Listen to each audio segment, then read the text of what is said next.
بسم الله الرحمن الرحيم ومن أحسن قولا ممن دعا إلى الله وعمل صالحا وقال إنني من المسلمين. السلام عليكم ورحمة الله وبركاته. إن الحمد لله نحمده ونستعينه ونستغفره ونعوذ بالله من شرور أنفسنا ومن سيئات أعمالنا. من يهده الله فلا مضل له ومن يضلل فلا هادي له. وأشهد أن لا إله إلا الله وحده لا شريك له وأشهد أن محمدا عبده ورسوله صلى الله تعالى عليه وعلى آله وصحبه وسلم تسليما كثيرا. أما بعد، أعوذ بالله من الشيطان الرجيم. فمن كان يرجو لقاء ربه فليعمل عملا صالحا ولا يشرك بعبادة ربه أحدا. সম্মানিত শ্রোতা ও দর্শক মণ্ডলী, আল্লাহ রাব্বুল আলামিনের যাবতীয় প্রশংসা, যে মহান আল্লাহ রাব্বুল আলামিন একক, যার কোনো শরীক নেই, যার সাথে শরীক স্থাপন করা হচ্ছে সবচেয়ে বড় অপরাধ। পক্ষান্তরে তার তৌহিদ একত্ব প্রতিষ্ঠা করা সবচেয়ে বড় ভালো কাজ এবং সবচেয়ে বড় ফরজ কাজ, এবং সর্বপ্রথম আল্লাহ রাব্বুল আলামিনের নির্দেশ বান্দার জন্য। অসংখ্য সালাত ও সালাম নাজিল হোক বিশ্বজাহানের রহমতুল লিল আলামিন, সাইয়্যিদুল মুরসালিন, খাতাবুন নবীন মুহাম্মদুর রাসূলুল্লাহ সাল্লাল্লাহু আলাইহি ওয়াসাল্লামের উপর, যার কোন শক্তি শত্রুতা করে সফল হয়নি, কোন যুগে হয়নি, আর হবেও না ইনশাআল্লাহ তাআলা। সুতরাং যারা রাসূলুল্লাহ সাল্লাল্লাহু আলাইহি ওয়াসাল্লামের সাথে বেয়াদবি করবে, শত্রুতা করবে, তারা নিজেদেরকে ধ্বংস করবে। আল্লাহুম্মা মাযযিকহুম কুল্লা মুমাযযাক, তাদেরকে আল্লাহ ছিন্ন ভিন্ন করে দেবেন। আমাদের দার্স শুরু করার আগে আজকের তারিখ 8ই রবিউল আউয়াল 1442 হিজরি মোতাবেক 25শে অক্টোবর 2020। বিষয়বস্তু হচ্ছে নাজাতপ্রাপ্ত দলের আকীদা, পর্ব নম্বর 20। আর আজকের বিষয়বস্তু হচ্ছে আশ-শিরকুল আসগর বা ছোট শিরক। গত সপ্তাহে আলোচনা করেছিলাম বড় শিরক সম্পর্কে। আশ-শিরকুল আকবার, বড় শিরক। তাহলে শিরক দুই ভাগে বিভক্ত: শিরকে আকবার বড় শিরক, আর শিরক আসগর মানে ছোট শিরক। নাম ছোট শিরক, কিন্তু কাবিরা গুনাহ, বরং অন্য কাবিরা গুনার চাইতে বড় গুনাহ, যেহেতু অপরাধটি হচ্ছে শিরকের অপরাধ। ইন্নাশ শিরকা লাযুলমুন আযীম। আল্লাহ রাব্বুল আলামিন সূরা লুকমানে বলেছেন, নিশ্চয় শিরক হচ্ছে মহা অপরাধ, মহা অত্যাচার, বড় জুলম। তো শিরক, সেটা বড় শিরক হোক আর ছোট শিরক হোক, শিরকে আকবার হোক আর শিরকে আসগর হোক, সেটা হচ্ছে জুলমুন আযীম, মহা অত্যাচার, বড় জুলম, আল্লাহ রাব্বুল আলামিনের ওপর জুলম করা এবং আল্লাহ রাব্বুল আলামিনের হক নষ্ট করা, আল্লাহ রাব্বুল আলামিনের প্রাপ্য অধিকার কেড়ে নেওয়া, আল্লাহ রাব্বুল আলামিনের হক কেড়ে নিয়ে তার অসহায় দাস গোলামদেরকে দিয়ে দেওয়া, জীবিত মৃত। তো শিরক যেহেতু বড় অপরাধ, সেজন্য ছোট শিরক হইল সেটি অন্যান্য বড় কাবিরা গুনাহ আর তুলনায় বড় গুনাহ। এই শিরকে আসগার সম্পর্কে আজকের আলোচনা। শিরকে আসগার কাকে বলে, ছোট শিরক কাকে বলে, আর তারপরে শিরকে আসগারের বিভিন্ন ধরনগুলি, প্রকরণ বা বিভিন্ন রকমের যেটা হচ্ছে রূপ, বিভিন্ন রূপের ছোট শিরক, এগুলি নিয়ে আজকের আলোচনা আর সেগুলির দলিল। বলছেন লেখক, মা হুয়া শিরকুল আসগার, ছোট শিরক কি জিনিস। ছোট শিরক সম্পর্কে তিনি সংজ্ঞা না করে, সংজ্ঞা তারই পরিচিতি না দিয়ে, যে তার সংজ্ঞা কি, কাকে বলে, এসব কথা তিনি উল্লেখ করেননি। বরং তিনি রাসূলুল্লাহ সাল্লাল্লাহু আলাইহি ওয়াসাল্লামের হাদিসে, একটি হাদিসে যখন শিরক আসগার, ছোট শিরক সম্পর্কে জিজ্ঞেস করা হয়, তখন যে উত্তরটি দিয়েছিলেন সেটা দিয়ে তিনি শুরু করেছেন। তবে আমরা, যাতে বুঝতে সুবিধা হয় আপনাদের এবং যারাই আমার এই আলোচনা শুনবেন শিরকের ওপর, ছোট শিরকের ওপর, বিষয়টিকে সুন্দরভাবে বুঝতে পারেন, সেজন্য আমি প্রথম শিরক আসগারের সংজ্ঞা পেশ করব। কাকে বলে, ডেফিনেশন। ছোট শিরক, শিরকের শাব্দিক অর্থ আপনাদের জানা আছে। শিরক মানে শরীক স্থাপন করা, অংশীদার সাব্যস্ত করা। বড় শিরক সম্পর্কে আল্লাহ রাব্বুল আলামিনের যে কোনো একটি হক, অধিকার অন্যের দিকে ফিরিয়ে দেওয়া। জি, আল্লাহর ইবাদত হচ্ছে আল্লাহর অধিকার, আল্লাহর হক, খালেস হক। ইবাদতে কারো অধিকার নেই, নবী রাসূলের অধিকার নেই যে ইবাদত করবেন, সেজদা করবেন, রুকু করবেন, কাউকে আহ্বান করবেন, দোয়া করবেন, ফরিয়াদ করবেন, কারো জন্য জবাই করবেন, নবী রাসূলের জন্য জবাই করবেন, মান্নত করবেন, না, কোনোটাই চলবে না। সমস্ত শিরক, এটা হচ্ছে বড় শিরক। আর ছোট শিরকের সংজ্ঞা সম্পর্কে দুই রকমের কথা বলা হয়েছে। উলামায়ে কেরাম যারা আকীদা তাওহীদের তারা দুই ভাবে সংজ্ঞা পেশ করেছেন। দুটো সংজ্ঞা পেশ করব যাতে করে পুরোপুরি বিষয়টা স্পষ্ট হয়ে ওঠে। ছোট শিরক এমন বিশ্বাস, মানে ভ্রান্ত বিশ্বাস, এমন ভ্রান্ত বিশ্বাস অথবা কাজ, কথাকে বলা হয় যেগুলোকে কোরআনে অথবা হাদিসে শিরক বলা হয়েছে, কিন্তু সেগুলি বড় শিরকের পর্যায়ে পৌঁছে না। এটা হচ্ছে তার সংজ্ঞা। এমন ধর্মীয় বিশ্বাস, আকীদা, অথবা এমন কথা, বচন, এমন কাজ যেগুলোকে কোরআন এবং হাদিসে শিরক বলে আখ্যায়িত করা হয়েছে, কিন্তু সেটা বড় শিরকের স্তরে পৌঁছে না, এগুলো হচ্ছে ছোট শিরক। এটা একটা সংজ্ঞা। এর সাথে আর একটা সংজ্ঞা লাগিয়ে নিলে একবারে পারফেক্ট হয়ে যাবে, পূর্ণ হবে। সেটা হচ্ছে যে যেগুলি মাধ্যম নয় সেগুলিকে মাধ্যম মনে করা। সহজ ভাষায় একবারে বললাম, বা যেগুলি উপায় উপকরণ নয় সেগুলোকে উপায় উপকরণ মনে করা, যাতে করে অনেক ধরনের ছোট শিরকগুলি যে মুসলিম সমাজে ছড়িয়ে আছে সেগুলি বড় শিরক নয়, কিন্তু সেগুলি ছোট শিরক, এই সংজ্ঞার মাধ্যমে স্পষ্ট হয়ে ওঠে। যেটা মাধ্যম নয়, কোরআনে বা হাদিসে সেটাকে মাধ্যম বলা হয়নি, উপায় বলা হয়নি। আর সায়েন্টিফিক দিক থেকেও সেটা মাধ্যম নয়, কিন্তু আপনি সেটাকে একটা মাধ্যম বা উপায় উপকরণ মনে করছেন, বা উপায় উপকরণ মাধ্যম হিসাবে সেটাকে ব্যবহার করছেন, বা সেটা বলছেন, তাহলে সেটা হচ্ছে ছোট শিরক। উদাহরণ দিলে স্পষ্ট হবে। যেটা মাধ্যম নয়, শরীয়তের দৃষ্টিতে, কোরআন এবং হাদিসের দৃষ্টিতে মাধ্যম না, আমাদের কাছে কোনো দলিল নাই যে এটা মাধ্যম। আর মানুষের পরীক্ষা নিরীক্ষা, অর্থাৎ এই সায়েন্স, সায়েন্স হচ্ছে পরীক্ষা নিরীক্ষার নাম, গবেষণার নাম। সায়েন্টিফিক দিক থেকেও সেটা কোনো মাধ্যম নয়। মেডিকেল সায়েন্সও বলছে না যে এটা মাধ্যম এই কাজের, আর কোরআন হাদিসও বলছে না এটা মাধ্যম, অথচ সেটাকে আপনি উপায় মনে করছেন। যেমন তাবিজ ব্যবহার করা, তাবিজ ব্যবহার করা বা হাতে তাগা, বালা, এটাকে শিরক বলা হয়েছে। জি, সাধারণ অবস্থায় ছোট শিরক, সেটা বড় শিরকের স্তরে চলে, কখনো কখনো ছোট শিরকই বড় শিরকের স্তরে চলে যেতে পারে। যখন আকীদায় বড় ধরনের ত্রুটি দেখা যাবে, পুরোপুরি সেটার আস্থা, তখন সেটা বড় শিরকে চলে যাবে।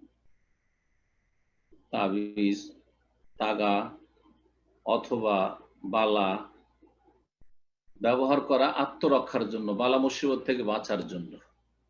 ছোট ছোট বাচ্চাদের কপালে টিপ দেওয়া, একটু কাত করে ডান দিকে নয় বাম দিকে দিয়ে থাকে বিদাতি সমাজের মহিলারা। জি, আর আপনারা সেটাকে অনুমোদন দিয়ে থাকেন যে এটা বদনজর থেকে বাঁচানোর জন্য। এই উদাহরণগুলি নেন। আর ফিট করেন এই সংজ্ঞাটি, যেটা কোরআন এবং হাদিসের আলোকেও মাধ্যম না, মানে আত্মরক্ষার জন্য, বদনজর থেকে বাঁচার জন্য কোরআন হাদিসে কোথাও বলা হয়নি যে এখানে টিপ দিলে আত্মরক্ষা পাবে, মানে এই বাচ্চাকে বদনজর লাগবে না, কোনো ওয়াহিতে নেই কোরআন হাদিসে। আর সায়েন্টিফিক দিক থেকেও এটা যুক্তিসঙ্গত নয়, এমন কোনো প্রুফ নেই সায়েন্সে যে এখানে করে টিভি দেওয়া থাকলে বদনজর লাগবে না, কুদৃষ্টি করবে। তাবিজ, কোরআন হাদিসে তাবিজ মাধ্যম বলা হয়নি চিকিৎসার বা আত্মরক্ষার, বালা মুসিবত থেকে রক্ষা পাওয়ার প্রতিরোধমূলক ব্যবস্থা। আর মেডিকেল সায়েন্সও বলছে না যে তাবিজ থাকলে রোগ হবে না, রোগ থেকে বেঁচে থাকবে অথবা রোগ থেকে ভালো হয়ে যাবে। তাহলে এটি ছোট শিরক, কমপক্ষে ছোট শিরক। আর পুরোপুরি যদি তাবিজের আস্থা হয়, তাগার ওপর বালার উপর যদি আস্থা হয়, তাহলে বড় শিরক। আশা করি বিষয়টি বুঝতে পেরেছেন। এইরকম শিরক গুলিকে কোরআন এবং হাদিসে শিরক বলা হয়েছে। আর তামাইমও শিরক, তাবিজ হচ্ছে শিরক, কিন্তু সেটা বড় শিরক পর্যন্ত যদি না পৌঁছে তাহলে বলবো শিরকে আসগার, সেটা ছোট শিরক। তাহলে এই রকমের ছোট শিরক যেগুলি, সেগুলির ওপর এই দুটোই সংজ্ঞা ফিট হচ্ছে, দুটোই সংজ্ঞা, এই তাবিজের ওপর, বালার ওপর, তাগার ওপর, এই টিপের ওপর, এইরকমই যেসব মাধ্যমগুলি, টোটকা ফোটকা যতগুলি আছে, টিক টিক টিক টিক করেছে বাড়িতে, আর আপনারা একটা কথা নিয়ে আলোচনা করছিলেন যে দেখো আমার কথাটা ঠিক, এই যে টিক টিক টিক করলো, এটা কোরআন হাদিসের মাধ্যম বলছে না গায়েব জানার, আর সায়েন্সও বলছে না যে টিকটিকি গায়েব জানে বা টিকটিকি অদৃশ্য সম্পর্কে কিছু জানাইতে পারে। শিরক, শিরক, ছোট শিরক হতে পারে, আবার বড় শিরক পৌঁছে যেতে পারে। এত অধম আপনি যে আপনি অদৃশ্য জানছেন না শ্রেষ্ঠ মানুষ হয়ে, আর টিকটিকি গায়েব জানছে, অদৃশ্য জানছে।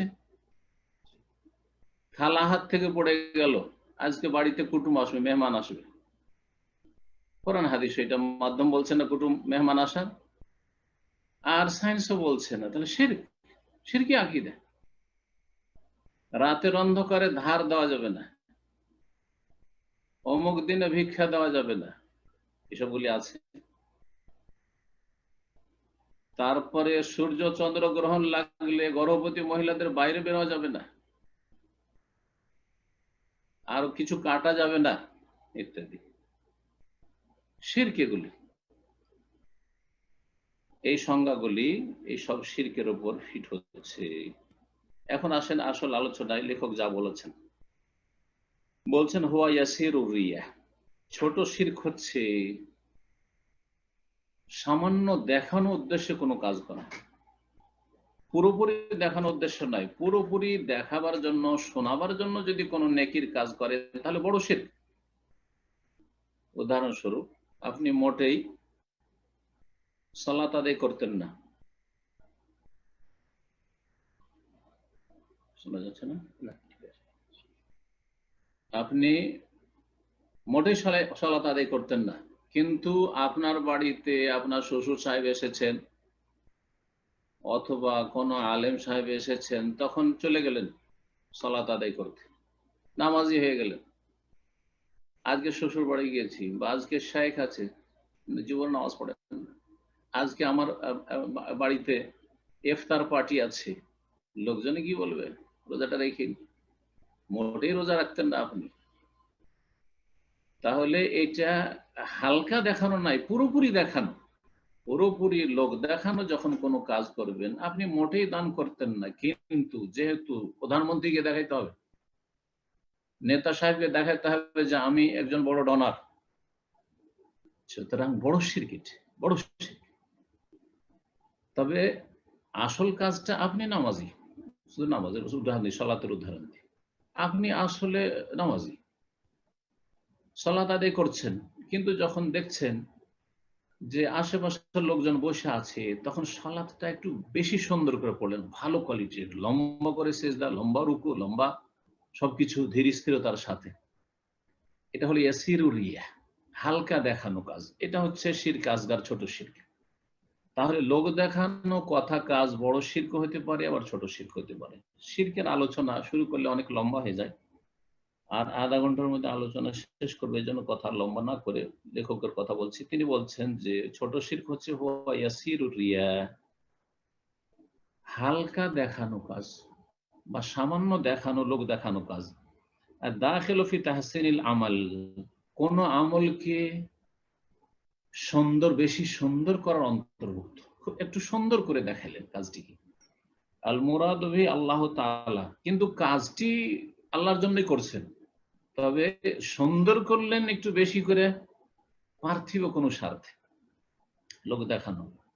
قال আল্লাহ তাআলা, মহান আল্লাহ ইরশাদ করেছেন সূরা কাহফের আয়াত নম্বর 110 এর শেষ আয়াত সূরা কাহফের, ফামান কানা ইয়ারজু লিকা রাব্বিহি, সুতরাং কেউ যদি তার প্রতিপালকের সাথে সাক্ষাৎ করতে চায়, আল্লাহর সাথে সম্মানজনক সাক্ষাৎ চায়, মানে জান্নাতি হয়ে সাক্ষাৎ করতে চায়, আল্লাহর সন্তুষ্টির সাথে সাক্ষাৎ করতে চায়, যে আল্লাহ তার উপর রাজি হয়ে যাক, ফালিয়ামাল আমালান সালিহা, তো সে যেন ভালো কাজ করে। আমালান সালিহান মানে হচ্ছে মুওয়াফিকান লিস-সুন্নাহ, এটি হচ্ছে আমল কবুলের শর্তের আয়াত। এই আয়াতে আমল কবুলে যে দুটি শর্ত রয়েছে সেদিকে ইঙ্গিত করা হয়েছে। ফালিয়ামাল আমালান সালিহান মানে মুওয়াফিকান লিস-সুন্নাহ, সুন্নাহ ভিত্তিক যেন আমল করে, বেদাতি আমল করিয়েন না। শুরু থেকে শেষ পর্যন্ত নবী সাল্লাল্লাহু আলাইহি ওয়াসাল্লামের তরিকায় আমল করবেন যদি আল্লাহর সন্তুষ্টি পেতে চান, আল্লাহর সাথে সাক্ষাৎ করতে চান ভালো অবস্থায়। ওয়ালা ইউশরিক বিইবাদাতি রাব্বিহি আহাদা, আর তার প্রতিপালকের ইবাদতে যেন কোনো কাউকে শরীক না করে। শিরক মুক্ত ইবাদত হইতে হবে। আর ইবাদত কবুলের দুটি শর্ত আপনাদের জানা আছে। একমাত্র আল্লাহর জন্য হবে, যাতে কোনো রকমের শিরক না থাকে, শিরক মুক্ত আমল হবে। ইখলাস ভিত্তিক আমল হবে, দুনিয়াদারি থেকে মুক্ত আমল হবে। আর দ্বিতীয় হচ্ছে যে সুন্নাহ ভিত্তিক হবে, সুন্নতের পক্ষে হবে, বেদাতি আমল হবে না।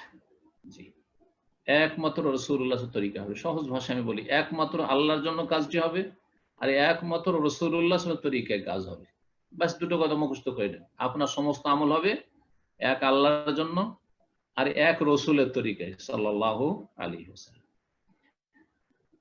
এই আয়াতটি মনে রাখবেন। এই আয়াতটি হচ্ছে আমল কবুলে যে দুটো শর্ত রয়েছে, ইখলাস এবং ইত্তিবা, অনুসরণ রাসূলুল্লাহ। ইখলাস আল্লাহর জন্য নিষ্ঠা, এবং একমাত্র রাসূলুল্লাহ সাল্লাল্লাহু আলাইহি ওয়াসাল্লাম অনুসরণ করা, বিদআতি আমল না করা। রাসূলুল্লাহ সাল্লাল্লাহু আলাইহি ওয়াসাল্লাম হাদিস রয়েছে ছোট শিরক সম্পর্কে, নবী সাল্লাল্লাহু আলাইহি ওয়াসাল্লাম বলছেন, আখওয়াফু মা আখাফু আলাইকুম আশ-শিরকুল আসগার, সবচেয়ে বেশি আমি, হে আমার উম্মতেরা, তোমাদের ক্ষেত্রে আমি ভয় করি ছোট শিরককে। আমার উম্মতের লোকেরা বড় শিরক সহজে করবে না, সহজে করবে না। মূর্তি পূজা সহজে করবে না। দেখেন, দেবদেবীর পূজা সহজে করছেন না, এমন কিছু লোকেরা করছে যারা অলরেডি তার আগে কাফের হয়ে গেছে। অনেক ঈমান ভঙ্গকারী বিষয় তাদের মধ্যে চলে এসেছে, নাস্তিক বেদিন হয়ে গেছে, আর দিনের কোন কিছুতে নাই। তারপরে তখন হয়তো মূর্তি পূজা চার্চেও হাজির, আর মন্দিরেও হাজির, গুরুদুয়ারাতেও হাজির, সব জায়গায় হাজির। সবগুলি ধর্ম তারা পালন করে, কারণ তাদের উদ্দেশ্য, মুখ্য উদ্দেশ্য হচ্ছে দুনিয়া। তবে দুঃখজনক হলো সত্য যে অসংখ্য কথিত মুসলিম মূর্তি পূজা না করলেও, দাঁড় করে পূজা না করলেও, শুয়ে দিয়ে মাজার পূজা করছে। একই স্তরের বড় শিরক, বড় কুফর। মূর্তি পূজা করে যে অপরাধ হয়, সেটা মাজার পূজা করে, মাজারে সেজদা করে। মূর্তিকে সেজদা করলে যে অন্যায়টা হয়, বড় শিরক হয়, সেটা মাজারে সেজদা করলে সে অন্যায়টা, কোনো পার্থক্য থাকে না, কোনো পার্থক্য নেই। এই হাদিস শিরকে আসগার সম্পর্কে যে সবচেয়ে বেশি ভয় করেছে রাসূলুল্লাহ সাল্লাল্লাহু আলাইহি ওয়াসাল্লাম, মুসনাদ আহমদের হাদিস, মাহমুদ বিন লাবিদ সাহাবী থেকে বর্ণনা করেছেন। আল্লামা আলবানী রাহিমাহুল্লাহ তার সহিহ হাদিস সিরিজে সিলসিলাতুল হাদিস সহিহাতে 951 নম্বরে নিয়ে এসেছেন। তার মানে হাদিসটি সহিহ। রাসূলুল্লাহ জিজ্ঞেস করা হয় ফাসুইল আনহু, ছোট শিরক সম্পর্কে, ছোট শিরক কি? তখন তিনি বলেছেন আর রিয়া, ইয়াসিরুর রিয়া বলেছিলেন, হালকা দেখানো কাজ, সামান্য লোক দেখানো যদি উদ্দেশ্য চলে আসে। দান খায়রাত করছেন, কিন্তু লুকিয়ে করবেন না, গোপনে। আরে কেউ জানলো না আমি দান করলাম, তো $1000 দান করলাম, কেউ জানলো না, আরে একটু জানাই, কম্প মসজিদের ইমামকে জানাই, মসজিদের মুসল্লিদেরকে জানাই, মাহফিলে দান করি, যেমন আমাদের দেশের জলসা ওয়াজ মাহফিলে দান খায়রাত করে মানুষ, নির্জনে দান করবে না। ফকির মিসকিনকে মরার নামে ভোজ করে খাওয়াবে, যাতে গোটা দেশবাসী এলাকাবাসী জানতে পারে যে এত লোককে খাওয়াইলো, কিন্তু গোপনে ফকির মিসকিনকে দান করবে না। জি, এগুলি শিরকি আমল, বেদাতি আমল। মরার নামে খাবার, তার সাথে শিরকি আমল। লোক দেখানো করবেন, কিন্তু চুপচাপ একটা মসজিদ তৈরি করে দিলেন, চুপচাপ অনেকের পানির ব্যবস্থা দিলেন, নলকূপের ব্যবস্থা দিলেন, অনেকের বাড়িঘর তৈরি করে দিলেন, অভাবীদের, এগুলো করবেন না। রাসূলুল্লাহ সাল্লাল্লাহু আলাইহি ওয়াসাল্লাম ছোট শিরকের লোক দেখানো কাজের তাফসীর করতে গিয়ে বলেছেন, ইয়াকুমুর রাজুলু, একজন মানুষ দাঁড়িয়েছে সালাত, ফায়ুসাল্লি, সালাত আদায় করছে, ফায়ুযায়্যিনু সালাত, তারপরে তার সালাতটিকে, নামাজটিকে সুন্দর করে আদায় করছে, সুন্দর করে বেশি আদায় করছে। কেন? লেমা ইয়ারা মিন নাযরি রাজুলিন ইলাইহি, কারণ সে বুঝতে পারছে যে আমার ডানে বামে কোন লোক আমাকে দেখছে, শেখ বসে বসে দেখছে, আর আপনি সুন্নাত পড়ছেন না, সুন্নাতটা আমাকে একটু লম্বা ভালো করে পড়তে হয়, না হলে বলবো এই লোকটা নামাজ পড়তে শিখেনি হয়তো, বা তাড়াহুড়া করে নামাজ পড়ে। এটা এক রকমের ছোট শিরক। আর এক রকমের ছোট শিরক বলছেন এই হাদিসটি, যেটি বললাম যে লোক দেখানো সালাত আদায় করা শিরক, এটি ইবনে মাজার হাদিস, ইবনে মাজার কিতাবুজ জুহদে উল্লেখ করেছেন। এইরকমই গায়রুল্লাহ শপথ করা, আল্লাহ ছাড়া অন্যের কসম করা, মায়ের কসম করছি, দানা ছুঁয়ে কসম করছি, ছেলের গায়ে হাত দিয়ে কসম করছি, মহিলারা স্বামীর গায়ে হাত দিয়ে কসম করছি, দানা মিলবে না, মাটি ছুঁয়ে কসম করছি, মাটি মিলবে না, এগুলি সব শিরকি কসম, আল্লাহর কসম করতে হবে। আমিন যালিক আল হালিফু বিগাইরিল্লাহ, আল্লাহ ছাড়া অন্যের কসম করা। কাল হালিফ বিল আবা, বাপ দাদার কসম, পূর্বপুরুষের কসম, অল আন্দাদ, দেবদেবীর কসম, দেবদেবীর কসম বড় শিরকে চলে যাবে। কেউ যদি আব্দুল কাদের জিলানীর কসম করে, ওইটা বাবার কসমের মতো নয়, কারণ বাবা কেউ সেজদা করে না, বাপের কবরে কেউ সেজদা করছে, মায়ের কবরে কেউ সেজদা করে না, কিন্তু আব্দুল কাদের জিলানীর কবরে সেজদা করছে, জি, তাওয়াফ করছে, বড় বড় খাসি মোরগ আর মোর জবাই হচ্ছে। তো সুতরাং দেবদেবীর অথবা দরগা দুর্গার কেউ যদি কসম করে, খাজা বাবার কসম করছি, শাহজালাল আটরশি বাবার কসম করছি, তা বড় শিরক, কারণ এদেরকে মাবুদ হিসাবে সাব্যস্ত করেছে। কাবার কসম নয়, কাবার রবের কসম করবেন, আল্লাহর কসম, কাবার মালিকের কসম। আর কাবা হচ্ছে ইট পাথরের নাম, একটা বিল্ডিং এর নাম, যেটা আমাদের কিবলা। সুতরাং কাবার কেউ কসম করেছে, শিরক হলো ছোট শিরক। আমানতের কসম, আমানত সৃষ্টি আল্লাহ, ইত্যাদি ইত্যাদি, দেখুন আল্লাহর সৃষ্টি। রাসূলুল্লাহ সাল্লাল্লাহু আলাইহি ওয়াসাল্লাম বলেছেন, লা তাহলিফু বিআবাইকুম, তোমরা তোমাদের পূর্বপুরুষ বাপ দাদার কসম করিও না, ওয়ালা বিউম্মাহাতিকুম, তোমার মা দাদা দাদি দাদি নানি এদের কসম করিও না, ওয়ালা বিল আন্দাদ, তোমাদের দেবদেবী উপাস্যের কসম করিও না। হাদিস নাসাই এবং আবু দাউদের আবু হুরায়রা থেকে রাদিয়াল্লাহু আনহু। রাসূলুল্লাহ আরো বলেছেন, লা তাকুলু ওয়াল কাবা, তোমরা বলিও না ওয়াল কাবাতে, কাবার কসম, ওয়ালাকিন কুলু ওয়া রাব্বিল কাবা, কাবার রবের কসম। ফুজতু ওয়া রাব্বিল কাবা, সাহাবীরা বলতেন কাবার রবের কসম। হাদিস হচ্ছে ইমাম নাসাই তার সুনানে বর্ণনা করেছেন, ইমাম আহমদ হাদিসটি বর্ণনা করেছেন, এবং হাদিসটিকে ইমাম মুস্তাদরাক হাকিম ইমাম হাকিম মুস্তাদরাকে হাদিসটিকে সহিহ বলেছেন, এবং ইমাম যাহাবিও সেটা সমর্থন করেছেন। রাসূলুল্লাহ আরো বলেছেন, লা তাহলিফু ইল্লা বিল্লাহ, একমাত্র আল্লাহর কসম করে, আল্লাহর কসম, রহমানের কসম, আল্লাহর গুণবাচক নাম দিয়ে কসম করতে পারেন, রবের কসম, আমার মালিকের কসম, মালিক মানে আল্লাহ, মালিকের কসম, মালিক মানে দুনিয়ার কোন কোম্পানির মালিক, বস নয়। রাজার কসম যদি কেউ করে, রাষ্ট্রপতির কেউ কসম করে, শিরক করবে।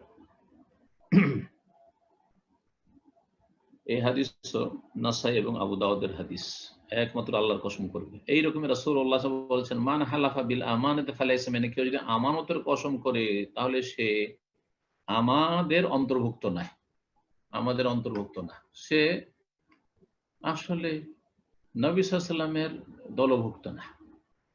ছোট শিরকুল ইসলাম থেকে বহিষ্কার হয়ে যায় না, তবে ছোট শিরক করার মাধ্যমে রাসূলুল্লাহ সাল্লাল্লাহু আলাইহি ওয়াসাল্লামের আদর্শ বহির্ভূত কাজ করবে। এই হাদিস ইমাম আবু দাউদ বর্ণনা করেছেন, এবং আল্লামা আল-আলবানী হাদিসটিকে সহিহ বলেছেন। এইরকমই রাসূলুল্লাহ সাল্লাল্লাহু আলাইহি ওয়াসাল্লাম বলছেন, মান হালাফা বিগাইরিল্লাহ, কেউ যদি আল্লাহ ছাড়া অন্যের হলফ করে মানে কসম করে, ফাকাদ কাফারা, তাহলে সে কুফরি করলো, আও আশরাকা, অথবা শিরক করলো। একটি হাদিসে কাফারা আও আশরাকা রয়েছে, আর আরেকটি হাদিসে রয়েছে ফাকাদ আশরাকা, যে ব্যক্তি আল্লাহ ছাড়া অন্যের শপথ করলো সে শিরক করলো। ছোট শিরক এইরকমই ছোট কুফর, কুফরি ওই দুই ভাগে বিভক্ত, বড় কুফরি এবং ছোট কুফরি। বড় শিরক ইসলাম থেকে বের করে দেয়, ছোট শিরকে ইসলামের গণ্ডিতে থাকে, ওই রকমই ছোট কুফরি মানে আল্লাহর অকৃতজ্ঞতা। আল্লাহর কসম করা উচিত ছিল, এটা হচ্ছে আল্লাহর কৃতজ্ঞতা শুকরিয়া প্রকাশ করা, কিন্তু অন্যের কসম করবে। আল্লাহর কসম করা হচ্ছে ইবাদত, পক্ষান্তরে আল্লাহ ছাড়া অন্যের কসম করা হচ্ছে শিরক। এইরকমই কেউ যদি বলে মাশা আল্লাহ ওয়াশিতা, এগুলি বিভিন্ন ধরন বর্ণনা করছেন ছোট শিরকের। আল্লাহ যা চান আর আপনি যা চান, এই যে আর আল্লাহ এবং আপনি যা চান, কারো কাছে টাকা ধার নিতে গেছে অথবা সাহায্য চাইতে গেছে, আর গিয়ে বলছে যে আল্লাহ এবং আপনি যা চান তাই হবে। কোন সমাজপতির কাছে বিচার, চেয়ারম্যানের কাছে বিচার চাইতে গিয়ে বলছে যে আমাদের বিচার সালিসটা আপনি করে দেন, আল্লাহ যা চান আপনি যা চান, তাহলে সে শিরক করলো। আল্লাহর সাথে এবং দিয়ে মিলিয়ে দিল অন্য কাউকে, মাশাআল্লাহ ওয়াশিত। নবী সাল্লাল্লাহু আলাইহি ওয়াসাল্লাম ওই ব্যক্তিকে বলেছিলেন, যে ব্যক্তি এরকমটা বলেছিল, মাশাআল্লাহ ওয়াশিত ইয়া রাসূল, হে আল্লাহর রাসূল, আপনি এবং আল্লাহ যা চান, আল্লাহ এবং আপনি যা চান। জি হ্যাঁ, আজকাল অনেক মূর্খ লোকেরা কিন্তু এরকম বলে মুসলিম সমাজে, আল্লাহ রসুল যা চাই তাই হবে, শিরক করলো সে। আল্লাহর চাওয়াতে হয়, রসুলের চাওয়াতে কিছু হয় না। ওমা তাশাউনা ইল্লা ইয়াশা আল্লাহ রাব্বুল আলামিন, তুমি যা চাও আল্লাহ না চাইলে হয় না। কোরআনে কারীমে আল্লাহ বলেছেন। আম্মা বারাক, যে লোকটি বলেছিল যে হে আল্লাহ রসুল, আপনি আল্লাহ এবং আপনি যা চান, তাকে ধমক দিয়ে বলেছেন আজআলতানি লিল্লাহি নিদ্দান, তুমি কি আল্লাহর আমাকে শরীক বানিয়ে দিলে? বাল মাশা আল্লাহ, বরং আল্লাহ একা যা চান তাই হয়, একা যা চান তাই হয়। মুসনাদ আহমদে হাদিস রয়েছে, ইবনে মাজাহ রয়েছে, হাদিসটির সনদ হাসান। আল্লামা আলবানী সিলসিলা সহিহাতে নিয়ে এসেছেন হাদিসটি। এইরকম কেউ যদি বলে লাউলা আল্লাহু আনতা, আল্লাহর আপনি যদি না হইতেন তা আজকে আমার মুশকিল হয়ে যেত। ডাক্তার কাছে গিয়ে চিকিৎসা করালো, আর তারপরে ভালো হইলো, তখন বলছে ডাক্তার সাহেব আপনি, আজকাল তো আমাদের সমাজের লোকেরা আল্লাহর কথা বলে না, কিন্তু আল্লাহর কথার সাথেও যদি ডাক্তার কথা বলে, আল্লাহ এবং আপনি না থাকলে আমি বাঁচতাম না, তাহলে শিরক করল। তাহলে যে ব্যক্তি বলে ডাক্তার আপনি চিকিৎসা না করলে আমি বাঁচতাম না, ভাগ্য ভালো যে আপনার কাছে এসেছিলাম, ভাগ্য ভালো যে আমি হাসপাতালে ভর্তি হয়েছিলাম, আমার আব্বাকে ভর্তি করেছিল, না হলে বাঁচত না, শিরক। কত শিরক যে মুসলিম সমাজে ছড়িয়ে আছে এরকম। ওয়ামালি ইল্লাল্লাহ আনতা, আমার আল্লাহর আপনি ছাড়া কেউ নেই। কোন মহিলা যদি তার স্বামীকে বলে যে আপনার ছাড়া আমার কেউ নেই, তাহলে শিরক করলো না। আল্লাহর পরে, আল্লাহর পরে বলতে হবে, কিন্তু আল্লাহ আর আপনি ছাড়া কেউ নেই এরকম কথা কাউকে বলা যাবে না। ওয়ানা দাখিলুন আলাল্লাহি আলাইকা, কারো কাছে যাচ্ছে, কারো দরবারে সাক্ষাতের জন্য যাচ্ছে, বড় মানুষ, আর বলছে যে আমি আল্লাহর কাছে এবং আপনার কাছে আগমন করেছি, ইত্যাদি ইত্যাদি। এই সমস্ত বাক্যগুলি হচ্ছে ছোট শিরকের বাক্য, অপরাধ হচ্ছে শিরকের কাবিরা গুনাহ। রাসূলুল্লাহ বলেন লা তাকুলু মাশাআল্লাহ শাআ ফুলানুন, তোমরা বলিও না যে আল্লাহ যা চান আর অমুক যা চাই, ওয়ালাকিন কুলু মাশা আল্লাহ, বরং বলো আল্লাহ যা চান। তারপরে অন্য কেউ হয়তো যদি কাজে আসে, সহযোগিতা করে, বলে সুম্মা শাআ ফুলানুন, অতঃপর অমুক যা চাই, বলতে পারেন আল্লাহ যা চান আর তারপরে অমুক যা চাই, তারপরে অতঃপর দিয়ে বলতে পারেন। সুম্মা দিলে তাকে পৃথক করে উল্লেখ করলেন আপনি, কিন্তু এবং দিয়ে উল্লেখ করলে আল্লাহ সমতুল্য করে দেওয়া হয়। ওয়াও আর সুম্মাতে পার্থক্যটি উল্লেখ করবেন লেখক এখানে। তারপরে এই হাদিস প্রখ্যাত সাহাবী হুযায়ফা রাদিয়াল্লাহু তাআলা আনহু বর্ণনা করেছেন, আর হাদিস মুসনাদ আহমদে রয়েছে, দারমিতে রয়েছে, আবু দাউদে রয়েছে, হাদিসটি সহিহ, সিলসিলা সহিহের 139 নম্বর হাদিস। উলামায়ে কেরামগণ বলেছেন ওয়ায়াজুজু লাউলাল্লাহু সুম্মা ফুলানুন, আকীদার উলামারা বলছেন কেউ যদি বলে আল্লাহ যদি না হইতেন অতঃপর অমুক না হইত, রাতে বাড়িতে ডাকাত বা চোর ঢুকেছে, আর তারপরে হঠাৎ করে কোনো ব্যক্তি জেগে গেছে, অথবা কোনো ব্যক্তির সহযোগিতায় ডাকাত আর ডাকাতি করতে পারেনি, চুরি করতে পারেনি, তখন যদি কেউ বলে আল্লাহ যদি না হতেন অতঃপর অমুক না হইতো, অমুক না জাগতো, তাহলে আমাদের বাড়ি সব চুরি হয়ে যেত বা ডাকাতি হয়ে যেত, অতঃপর দিয়ে বললে জায়েজ আছে। ওয়ালা ইয়াজুজু লাউলাল্লাহু ফুলানুন, কিন্তু কেউ যদি বলে আল্লাহ এবং অমুক, এবং ওয়া দিয়ে আল্লাহ এবং অমুক যদি না হতেন তাহলে আজকে রক্ষা হইতো না, তাহলে এটা জায়েজ না, এটা শিরক। বলছেন মাল ফারকু বাইনাল ওয়াই ওয়া সুম্মা, ওয়াও এবং আর সুম্মা অতঃপর, এবং আর অতঃপরে পার্থক্যটা কি? বাংলা ভাষা নিশ্চয় বুঝছেন, এবং আর অতঃপর। আরবিতে ওয়াও এবং আর সুম্মা হচ্ছে অতঃপর। ফি হাযিল আলফাজ, এই ক্ষেত্রগুলিতে বলছেন লিআন্নাল ওয়াও লিআন্নাল আতফা বিল ওয়া ইয়াকতাদিল মুকারানাতা ওয়াত তাসওয়িয়া, ওয়াও দিয়ে যদি এবং দিয়ে বলা হয় তাহলে আগে যার কথা উল্লেখ করেছেন তার সাথে আপনি সমান করে দিলেন। আল্লাহ এবং অমুক, আল্লাহ এবং রসুল, তাই আল্লাহ রসুল পাশাপাশি সমান করে দিচ্ছেন। ফায়াকুনু মান কালা, যদি কেউ বলে মাশা আল্লাহ শেতা, আল্লাহ এবং আপনি যা চান, তাহলে আল্লাহর চাওয়ার সাথে তার চাওয়াকে সমতুল্য করে দিল।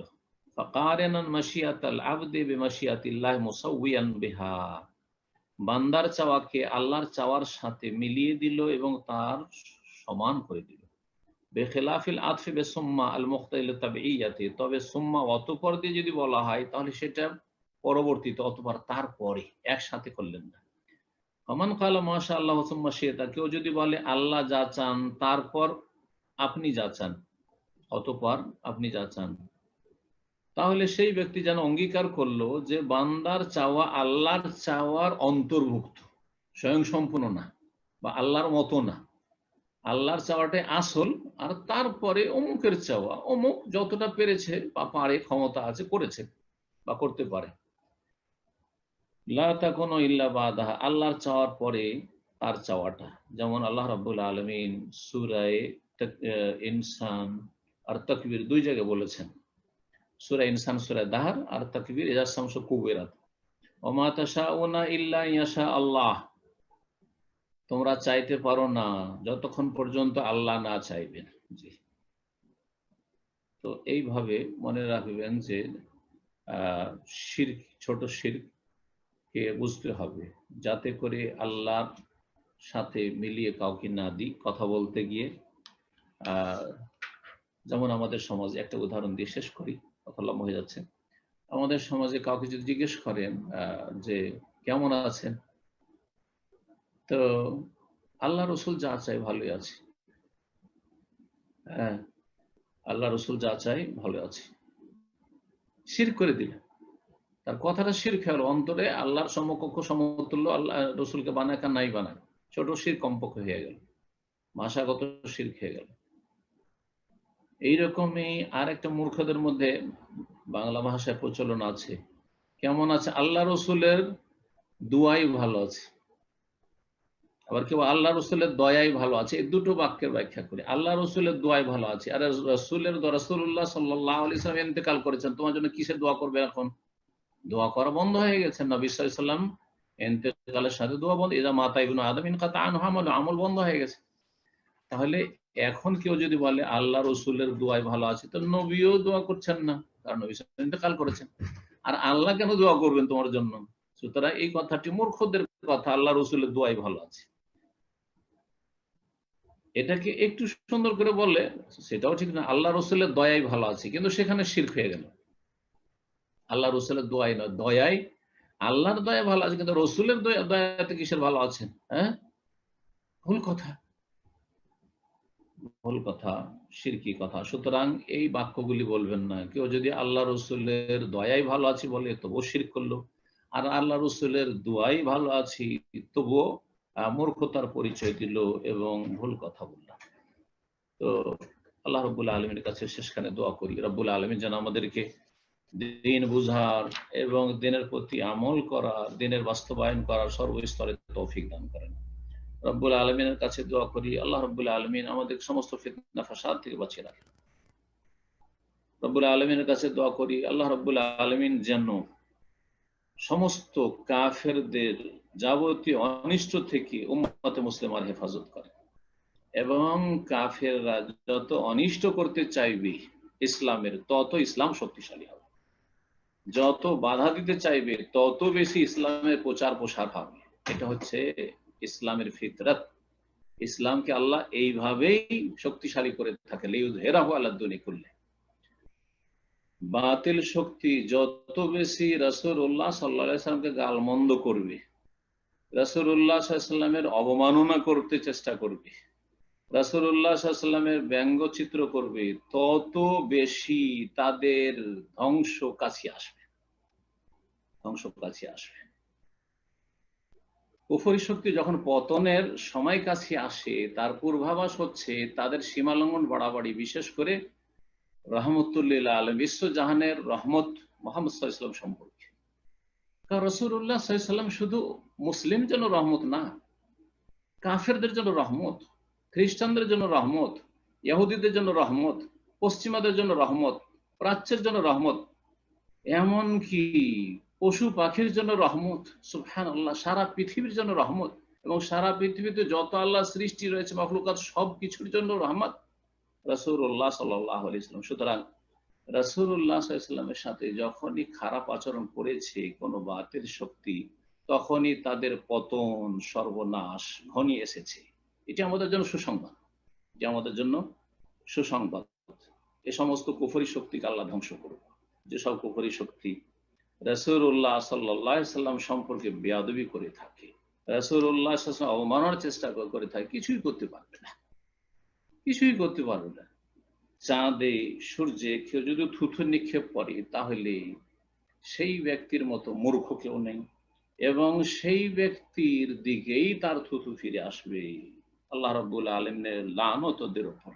তারপরে তাদের কাছ থেকে আর কি কল্যাণ আশা করছেন, সবসময় মনে রাখবেন যে তাদের কাছ থেকে কোন কল্যাণটার আশা করছেন।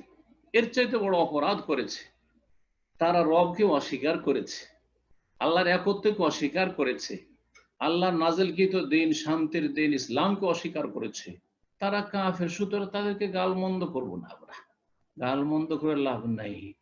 তাদেরকে শুকুর বলা, কুকুর বলা, পশু বলা, নিকৃষ্ট বলা, না না না, কাফের চাইতে অনেক ভালো পশু পাখি। জি, উলাইকাল কাল আনআমি বাল হুম আদাল। আল্লাহ রাব্বুল আলামিন কে যারা অস্বীকার করে, আল্লাহর দিনকে অস্বীকার করে, অমান্য করে, তাদের সম্পর্কে আল্লাহ বলছেন তারা হচ্ছে কাল আনআম, চতুষ্পদ জন্তুর মতো, বাল হুম আদাল, বরং তার চাইতে বেশি অধম, তারা নিকৃষ্ট। জি, একটা নোংরা জায়গার পেশাব পায়খানার যে কীট পতঙ্গ, সেটা কাফের চাইতে ভালো, কাফের চাইতে ভালো, তার চাইতে নিকৃষ্ট।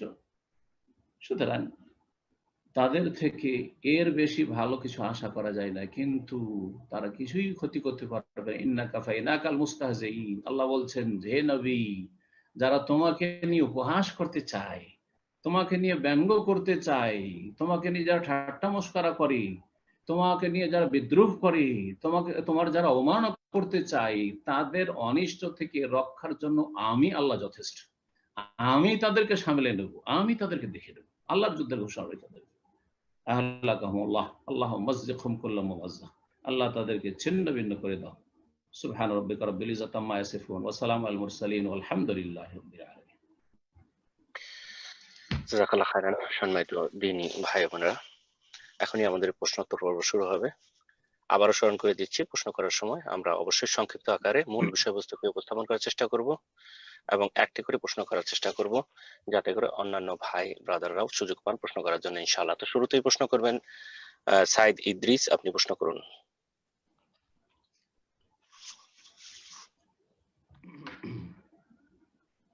আসসালামু আলাইকুম। ওয়ালাইকুম আসসালাম ওয়া রাহমাতুল্লাহি ওয়া বারাকাতুহু। জি জি, শাইখ ভালো আছেন? অনেকদিন পর আমি আপনাকে সময় জন্য হয়তো হয় না। যাই হোক, জি জি, কোথা থেকে বলছেন? যে আমি নিউ ইয়র্ক থেকে। মাশাআল্লাহ, বলেন। আমার প্রশ্ন দুইটা সময় হলে একটা উত্তর দিলে হবে এখন। একটা করে যে বলতে বলা হলো, বলেন। জি একটা জি, আমি হজ করছি 2011 সালে। যাদের মাধ্যমে হজে গিয়েছিলাম তারা ছিল বিদাতি, কথা কাজে কোনো মিল ছিল না। তারা মিনাতে মিলাদ করছিল এবং তাদের কয়েকজনের সাথে আমার বিভিন্ন ব্যাপারে একটু বাদানুবাদ হয়েছিল। আমি তখন অতটা জানি না, বিদাত শিখ সম্বন্ধে কম জানতাম, তারপর আমার কাছে মনে হয়েছিল যে ঠিক করতেছে না। এখন ওই সময় যে একটু হইলো, ওই তারা ফতোয়া দিছে যে কিছু বলা যাবে না, কথা বললেই করলে হজ নষ্ট হয়ে যাবে, এরকম ফতোয়া দিছিল আর কি। এতে কি আমি মনে করি যে কোনো একটা ক্ষতি হয় নাই, আমারটা ঠিক আছে, কারণ তারা বলছে একটা করছে আর একটা, তারা ব্যবসায়ী আর কি মনে করে। ওই দলের সাথে গেছিলাম। আর ওই সময় আমার মার বয়স ছিল বেশি, অসুস্থ ছিল। আপনার প্রশ্ন বলেন না, আপনি তো আপনার ঘটনা বলতে লাগলেন, সংক্ষেপ প্রশ্ন। না না, প্রশ্নটা হলো যে এতে কি আমার হজ কি নষ্ট হয়েছে নাকি ঠিক আছে ওই যে আমি যে বাদনত করলাম তাদের ফতোয়া? জি, হজ নষ্ট হওয়ার বা ইবাদত নষ্ট হওয়ার সবচেয়ে বড় কারণ হচ্ছে শিরক। 2 নম্বর সবচেয়ে বড় কারণ হচ্ছে বিদআত। তা আপনি তাদের সম্পর্কে বললেন যে তারা সেখানে মেনাতে এসে মিলাদ করেছে, সুতরাং হজ তাদের নষ্ট হয়েছে। কথা বোঝা গেছে? আপনার হজ নষ্ট হবে না। আমি তো তাদের সাথে দুই চারের ব্যাপারে বাদানুবাদ করছি আর কি। তারপরে তাদের সাথে আপনি কোনো দুনিয়ার স্বার্থে কোনো তর্ক বা ঝগড়া করেননি, বরং তাদের অন্যায়ের প্রতিবাদ করেছেন। এটি তো ইবাদত। নবী সাল্লাল্লাহু আলাইহি ওয়াসাল্লাম বলেছেন, মান রাআ মিনকুম মুনকারান, কেউ যদি কোনো অন্যায় কাজ দেখে, সহিহ মুসলিম, ফালিয়ুগাইয়িরহু বিয়াদিহি, বল প্রয়োগ করার ক্ষমতা থাকলে বল প্রয়োগ করবে। বল প্রয়োগ করবে সরকার বা অভিভাবক, আমি অভিভাবক না। দ্বিতীয় স্তর আপনার জন্য, ফাইন লাম ইয়াস্তাতি, যদি অন্যায়ের প্রতিবাদ, মিলাদ হচ্ছে অন্যায় বিদআত, মিলাদ পাঠ করা, এই ভাষাটিও জাহেলদের ভাষা, বিদাতি ভাষা। মিলাদ আবার জন্মবার্ষিকী কিসের পাঠ করা হয়, তো এই মিলাদ অনুষ্ঠান করা বিদআত। এই বিদআতের প্রতিবাদ করেছেন, ফরজ কাজ আদায় করেছেন আপনি। সুতরাং সেই ক্ষেত্রে দ্বিতীয় স্তরে আমল করেছেন, আপনি কথার দ্বারা প্রতিবাদ করেছেন, এই বিদআতের প্রতিবাদ করেছেন, আপনি আপনার ফরজ আদায় করেছেন, আপনি কোনো গুনাহ করেননি। পক্ষান্তরে ওরা বিদআত করে ওদের আমল নষ্ট করেছে। সেটাও যদি কোথাও সম্ভব না হয় যে মুখটাও বন্ধ রাখতে হচ্ছে, মুখ খোলাও যাচ্ছে না, তাহলে সর্বনিম্ন স্তরের ঈমান হচ্ছে ফাবিকালবি, অন্তর থেকে ঘৃণা করে প্রতিবাদ করতে হবে এবং সেই বিদআতীদের মজলিস বরখাস্ত করতে হবে, মজলিস থেকে সরে যেতে হবে। আপনি যেটা করেছেন ভালো কাজ করেছেন, আল্লাহ আপনার হজ কবুল করুক। আর ওই সব জাহেল বিদআতীদের হজ কি নফল ফরজ কিছুই কবুল হয় না। যাদের আমলে বিদআত থাকে তাদের ফরজ নফল কিছুই কবুল হয় না। আর যাদের জীবনে শিরক থাকে তাদের কোনো আমলই কবুল হয় না, অতীতের সমস্ত আমল নষ্ট হয়ে যায়। লাইন আশরাকতা লা ইয়াহবাতান্না আমালু। আর সাধারণত যারা মিলাদি তাদের মধ্যে শিরকি আকীদাও রয়েছে। তো শুধু যে বিদআত রয়েছে তা নয়, বিদআত যে আমলটায় ঢুকবে সে আমলটা নষ্ট হয়ে যাবে, আর শিরক যার জীবনে ঢুকবে তার সমস্ত আমল নষ্ট হয়ে যাবে। এই দুটো কথা খুব মনে রাখবেন, যাতে করে শিরক থেকে আগে বাঁচতে পারেন আর বিদআত থেকে বাঁচতে পারেন। তৌহিদ আর সুন্নাহ ভিত্তিক আমল করতে পারে। তৌহিদ সুন্নাহ ভিত্তিক অল্প আমলও যদি থাকে তাতে নাজাত পাবেন ইনশাআল্লাহ জাহান্নাম থেকে। কিন্তু যদি পাহাড় সমান আমল থাকে, শিরক মিশানো আর বিদআত মিশানো, ওইসব আমল কোনো কাজে আসবে না। জি, আল্লাহ রাব্বুল আলামিন যেন আপনার হজ কবুল করেন। জাযাকুমুল্লাহ। আমার ওই যে মার ব্যাপারে ছিল, তখন মা অসুস্থ, নিতে পারিনি হজে। 13-তে মারা গেছেন, 11-তে হজ করছি। এখন আমার মা বলে যান নাই যে বদলি হজ করতে হবে। তো এখন কি আমি ইচ্ছা করলে বদলি হজ করবো না ওই রকম সমপরিমাণ টাকা মসজিদ, মাদ্রাসা, জনকল্যাণমূলক? জি, কোথাও শোনেন, ওনার সচ্ছলতা ছিল না, সক্ষমতা ছিল না হজে আসার মতো, শারীরিক নয় আর্থিক। ওনার কাছে অর্থ ছিল, ওনার নামে জমি জায়গা সম্পদ ছিল যে হজে আসতে পারবে, এরকম ছিল? আগে ছিল না, পরে হয়তো আমার বা অন্যভাবে হয়েছিল, কিন্তু আগে ছিল না। যখন বয়স ছিল তখন ছিল না। না, ওনার মৃত্যুর আগেও যদি ওনার কাছে এতটা ধন সম্পদ থাকে যে আল্লাহর ঘর পর্যন্ত পৌঁছে যেতে পারবে আর ফিরে যেতে পারবে, তাহলে ওনার উপর হজ ফরজ হয়েছে। তাহলে সেই ফরজটা আপনি বদলি হজ করবেন, আর বদলি হজের টাকা আপনি দান খায়রাত মসজিদ মাদ্রাসা দিবেন, সেটা দিয়ে হজের কাজ হবে না। কথা বোঝা গেছে? আর যদি উনি অভাবী থেকে থাকেন আর শুধু ছেলের টাকাতে হজ করানো, তাহলে তো ফরজ নেই, তাহলে ফরজ নেই। আচ্ছা, থ্যাংক ইউ। জি থ্যাংক ইউ। জাযাকাল্লাহ খায়রান। তো ইনশাআল্লাহ এই পর্যায়ে প্রশ্ন করবেন তাসলিমা বেগম, আপনি প্রশ্ন করুন।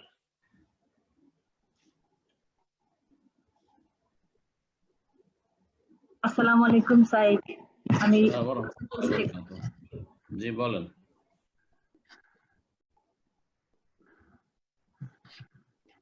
জি সাইক, এই এখন ওই যে বিভিন্ন সাইকদের তো নাম নেওয়াটা ঠিক না। এখন বিনা নামে আসল বিষয়টা বল। জি, বিনা নামে ওনারা অনেক সময় বলে যে নবীজি এটা বলছে এটা বলছে, উনিও সম্ভবত সাইক না, ওনার নামটাও বলবো না আমি। উনি মদিনা মক্কা ঘুরে ঘুরে নবীজি মানে ওদিকে অনেক মানে নির্দেশন গুলা দেখায়। উস পাহাড়ে ওই যে মক্কা না মদিনা, মক্কাতে একটা মিউজিয়াম আছে। জি সরি, ওই মিউজিয়ামের ভিতরে যে আগের যে কাবার যে দরজা দুইটা দেখালো, আর একটা যে ওই যে আপনার উপরে যে কাবাগরের উপর দিয়ে যে পানিটা পড়ে ওটা একটা পুরনো দেখালো, আর দেখালো একটা, আর দুটা দেখাইছে আপনার ওই যে হাজরে আসওয়াদের যে কভারটা। উনি বলতেছে যে এখানে আইসা দোয়া করবেন, এটা কি ঠিক? ওই মিউজিয়ামের ভিতরে ওই ওই ওই না না, মিউজিয়ামের ভিতরে দোয়া নাই। মুলতাজামে দোয়ার হাদিস রয়েছে বা এই আমলটা রয়েছে। মুলতাজাম হচ্ছে আপনার আবার দরজা এবং হাজরে আসওয়াদের মাঝখানের জায়গাটি, তো ওখানে দোয়া করতে পারেন। জি, ওখানে দোয়া করতে পারেন। ওদের কথাবার্তা শুনিয়েন না। ভালো আলেম যারা, যাদের কাছে কোরআন হাদিসের ইলম আছে, তাদের আলোচনা শুনেন। আর যার তার সোশ্যাল মিডিয়াতে, ফেসবুকে আসছে, ইউটিউবে আসছে, আর শোনা শুরু করবেন, গোমরাহ হয়ে যাবেন। আজকাল গোমরাহ হয়ে যাবেন, সাবধান। জাযাকাল্লাহ খায়রান। তো ইনশাআল্লাহ এই পর্যায়ে প্রশ্ন করবেন স্বপ্না, আপনি প্রশ্ন করুন। আসসালামু আলাইকুম শাইখ, কেমন আছেন? রাহমাতুল্লাহি ওয়া বারাকাতুহু। জি বলেন। বাংলাদেশ থেকে বলছি শাইখ। আমি আপনার নিয়মিত দার্স শুনি। আমি একটা কোশ্চেন আজকে, আর আপনার থেকে দোয়া চাই। আমার সামনে শুক্রবার 30 অক্টোবর বিবাহ বন্ধনে আবদ্ধ হতে যাচ্ছি। আপনারা সবাই আমার জন্য দোয়া করবেন। বারাকাল্লাহু লাকুম ওয়া বারাকা আলাইকুম ওয়া জামা বাইনাকুম ফি খাইর। আল্লাহ কল্যাণ করুক আপনাদের। শাইখ, আমার একটা কোশ্চেন যে আমি যে সমাজে বসবাস করি, মানে আমাদের বাবার বাড়ি বা যেখানে বিবাহ হচ্ছে, প্রত্যেকটা আমাদের সমাজে বিদাতি, শিরকি, আকিদা এরকম। এখন আমি একটা মেয়ে হয়ে যতদূর সম্ভব, আমি আগে এতটা জানি নাই, আপনাদের বক্তব্য শোনার মাধ্যমে আমি অনেকটা জ্ঞান অর্জন করতে পারছি। তো যতদূর চেষ্টা করছি আমি সবাইকে বোঝানোর চেষ্টা করছি। এখন আমাদের মধ্যে অনেক ভুল ভ্রান্তি, বা আমাদের পিতাদের বা তার যেখানে বিবাহ ঠিক হয়েছে সেখানেও ভুল ভ্রান্তি আছে। তবে যার সাথে বিবাহ ঠিক হয়েছে তাকে আমি আকিদাগতভাবে সবটা বোঝাইছি, সে মানছে। এখন সমস্যাটা যে এদের মধ্যে বিবাহ আমাদের কিছুদিন পরে, ছেলে বেকার, এখন অনেক দিন পরে চাকরি বাকরি পাবে তখন দিবে। কিন্তু এখন আপনাদের থেকে আমি বক্তব্য শুনে যতদূর বুঝছি যে বিবাহটা আগে বৈধ সম্পর্কটা হোক, তারপরে আল্লাহ তাআলা চাইলে অবশ্যই তার করার ক্ষমতা অর্জন হবে। এখন সেটা যেভাবেই হোক, এখন তারা বিবাহ বন্ধনে আবদ্ধ ডেট হয়েছে। এখন আমাকে যাই হোক কিছুটা দোষারোপ করে অনেকেই যে এখন চাকরি না পেয়ে এভাবে বিবাহ করাটা। এখন প্রশ্ন কি, বিবাহটা কি মানে ভাগ্যে লেখা আগে থেকেই থাকে? সব লেখা। আর যেটা বলবো যে বিবাহ বন্ধন হচ্ছে আকদে নেকাহ, অর্থাৎ ইজাব কবুল। ইজাব কবুল আপনার সম্মতি আর আপনার অভিভাবক আর তার সাথে ছেলে কবুল করবে, সেটা যেটা আজকাল রেজিস্ট্রেশন, সহজ ভাষায় আরো বিবাহ রেজিস্ট্রেশন। আজকাল যেহেতু লেখাপড়া হচ্ছে, আগে তো মৌখিক ভাবে বিবাহ শাদী হতো আমাদের যুগে, কিন্তু এখন লেখাপড়া হচ্ছে। তো লেখাপড়া বিয়ের ইজাব কবুলটা হয়ে গেলেই তখন হালাল। তারপরে অনুষ্ঠান করুক, উঠিয়ে দিক আর নাই দিক, আপনারা স্বামী স্ত্রী হয়ে গেছেন, যোগাযোগ করতে পারবেন, দেখা সাক্ষাৎ করতে পারবেন, যেখানে হোক না কেন দেখা সাক্ষাৎ করতে পারবেন এবং কথাবার্তা বলতে পারবেন। কিন্তু বিবাহর আগে ইজাব কবুল যদি না হয়, বিবাহের আগে এইরকম যোগাযোগ করা অনেক দিনদার মেয়েদের জন্য ফিতনার কারণ, দিনদার ছেলেদের জন্য ফিতনার কারণ। কারণ শয়তান সবসময় সুযোগ নিয়ে আছে, সেই জন্য বলবো যে ওদের যদি সম্মতি নাও থাকে উঠিয়ে দেওয়ার ক্ষেত্রে বা অনুষ্ঠান করার ক্ষেত্রে, কমপক্ষে যাতে করে আকদে নিকাহ বিবাহ বন্ধনটা হয়ে যায়, যার মাধ্যমে আপনাদের কথাবার্তা বা আলাপ আলোচনা, গল্প, দেখা সাক্ষাৎ সবকিছু হালাল থাকে। এতে আল্লাহ বরকত দেবেন ইনশাআল্লাহ। আর তারপরে আরেকটি কথা মনে রাখবেন যে মুসলিম কেউ বেকার না। যারা বেকার বলে চাকরি না পেলে বেকার, ব্যবসা বাণিজ্য নেই সেজন্য বেকার, বিদেশে যেতে পারেনি সেজন্য বেকার, এগুলো হয় মূর্খদের কথা আর না হয় নিছক দুনিয়াদারদের কথা। একজন দিনদার পরেশগার মানুষের কথা নয়। একজন মানুষ মুসলিম হইলে কখনো বেকার না। মুসলিম যদি তার দুনিয়ার কাজ না থাকে, দিনের কাজ আছে, দিনের কাজ আছে, সবচেয়ে গুরুত্বপূর্ণ কাজ আছে। 5 ওয়াক্ত সালাত পড়ছে, ফরজ ওয়াজিব আদায় করছে, হারাম নাজায়েজ থেকে বেঁচে থাকছে, আর তারপরে নফল ইবাদত বন্দেগী সুযোগ ডিউটি নেয়, মেহনতের কাজ নেয়, সুতরাং সোমবার বৃহস্পতিবার সিয়াম পালন করতে পারছে, আর অনেকের কাজ করছে, জিকির আজকার করছে। হ্যাঁ, ওর চেয়ে গুরুত্বপূর্ণ এলেম শিখছে। এলেম শিখুক আজকাল, আলহামদুলিল্লাহ, সরাসরি কোনো শেখের কাছে, আলেমের কাছে, অথবা অনলাইনে এলিম শিক্ষক ফ্রি আছে এই সময়টা। এই সময়টা হয়তো বিবাহ শাদীর পরে অথবা চাকরি পেয়ে গেলে অথবা ব্যবসা বাণিজ্য শুরু হয়ে গেলে, কাজকর্ম শুরু হয়ে গেলে আর পাবে না। সুতরাং আমি ভাইদেরকে বলি, কেউ এসে বলে যে শেখ আমার এখানে দীর্ঘদিন ধরে চাকরি নেই, বেকার আছে, বলছি বেকার না, আপনি আলহামদুলিল্লাহ কাজে আছেন। যদি আপনি এলেম শিখেন, তাহলে এলেম শিখেন, আমল করেন, ইবাদত বন্দেগী করেন, আপনি কখনো বেকার না, আল্লাহ বরকত দেবেন। তারপরে মনে রাখবেন, সূরা নূরে আল্লাহ রাব্বানি বলেছেন বিবাহ শাদী করলে কিন্তু মানুষ সচ্ছল হয়, অমুক্ত হয়। তারা যদি অভাবী হয় স্বামী স্ত্রী, তাহলে বিবাহ শাদী হইলে আল্লাহ তার অনুগ্রহে ফজল কর্মে তাদেরকে অভাব মুক্ত করে দেবেন, সচ্ছল বানিয়ে দেবেন। এই ইয়াকিন আমাদেরকে থাকতে হবে। এই আয়াতের তাফসীরে প্রখ্যাত সাহাবী আব্দুল্লাহ বিন মাসউদ রাদিয়াল্লাহু তাআলা বলছেন, মান আরাদাল গিনা ফালিয়াতাজাওয়াজ, কেউ যদি সচ্ছল অভাব মুক্ত হতে চায় তাহলে যেন বিয়ে শাদী করে নেয়। তো বিয়ে করলেই অভাব মুক্ত হতে পারবে। আল্লাহ রাব্বুল আলামিন যেন রুজিতে বরকত দান করেন এবং রুজির রাস্তাকে প্রশস্ত করে দেন আপনাদের জন্য। জি, আমিন। ইনশাআল্লাহ এই পর্যায়ে প্রশ্ন করবেন কাজী তাহেরা পারভিন, আপনি প্রশ্ন করুন। আসসালামু আলাইকুম। ওয়ালাইকুম আসসালাম ওয়া রাহমাতুল্লাহি ওয়া বারাকাতুহু। বলেন। প্রথমে শায়েখ দোয়া করি আল্লাহ আপনাকে নেক হায়াত দান করুন, আমার পরিবারের জন্য দোয়া করবেন ইনশাআল্লাহ। আল্লাহ নেক হায়াত দান করুন। বারাকাতুহু। আমার প্রশ্ন হচ্ছে, শায়েখ, আমার এক বোনের বিয়ে, আত্মীয় আর কি। তো বিয়ে যার সাথে ঠিক হয়েছে, ছেলেটা হচ্ছে একটা সুদী ব্যাংকে চাকরি করে। আর বিয়ের অনুষ্ঠানের জন্য আমাদেরকে যা দাওয়াত দেওয়া হয়েছে, বিয়ের অনুষ্ঠান হবে একটা কমিউনিটি সেন্টারে, সেখানে যেরকম পরিবেশ হয় আর কি, যে কনেকে সাজিয়ে বসায় রাখা হয়, ওরকম পরিবেশ হবে। এখন আমরা যদি না যাই সেক্ষেত্রে আমাদের আত্মীয়রা কষ্ট পাবে।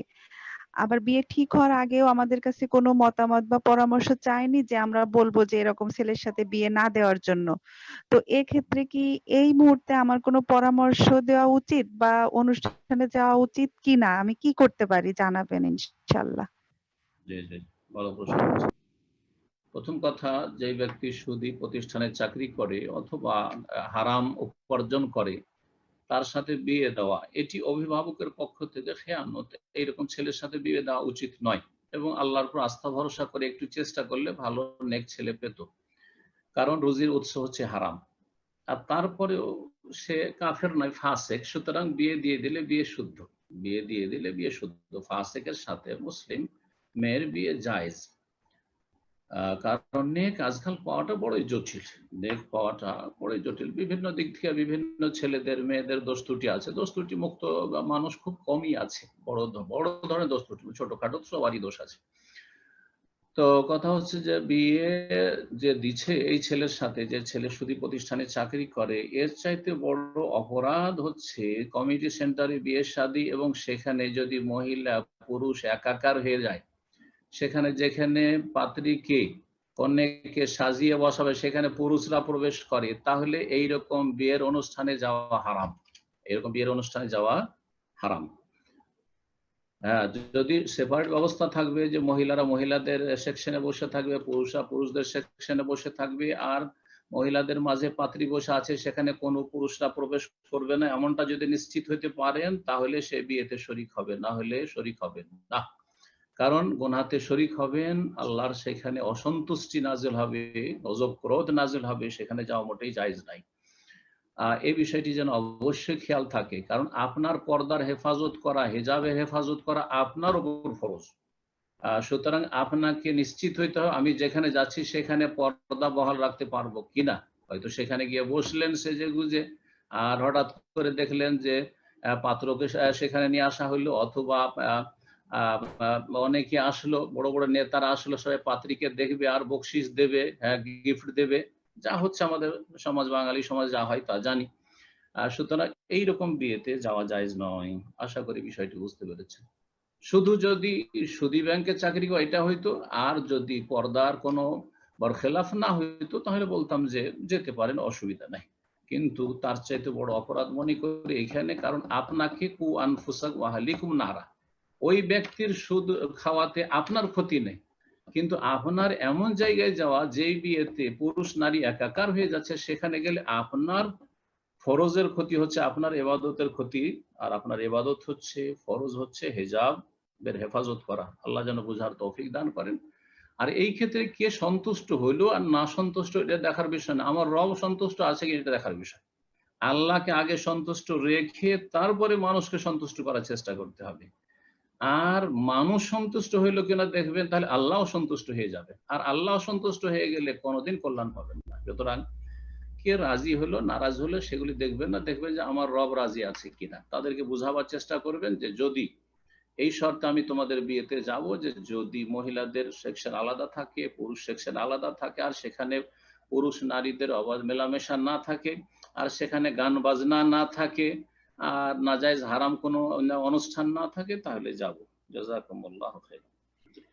বারাকাল্লাহু ফিকুম। তো ইনশাআল্লাহ এই পর্যায়ে প্রশ্ন করবেন সুলতান মাহমুদ, আপনি প্রশ্ন করুন।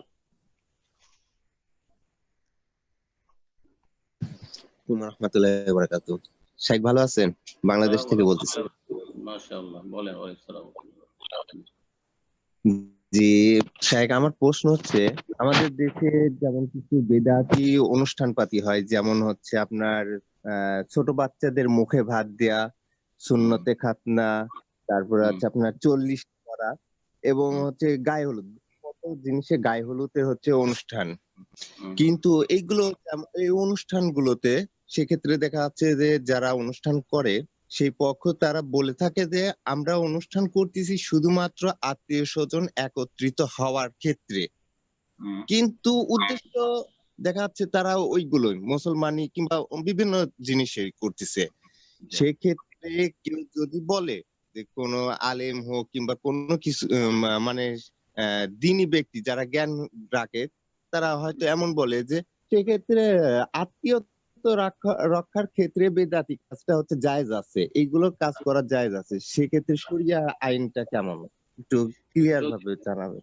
যদি বলে থাকে যে আত্মীয়তার খাতিরে এসব হারাম অনুষ্ঠানে যাবেন, তাহলে ভুল কথা বলেছে। আত্মীয়তার সম্পর্ক রাখার জন্য ওইসব অনুষ্ঠানে যেতেই হবে এমন কোনো জরুরি বিষয় নাই। এইসব নাজায়েজ অনুষ্ঠানের বাইরে আমরা আত্মীয়তার সম্পর্ক রাখতে পারবো।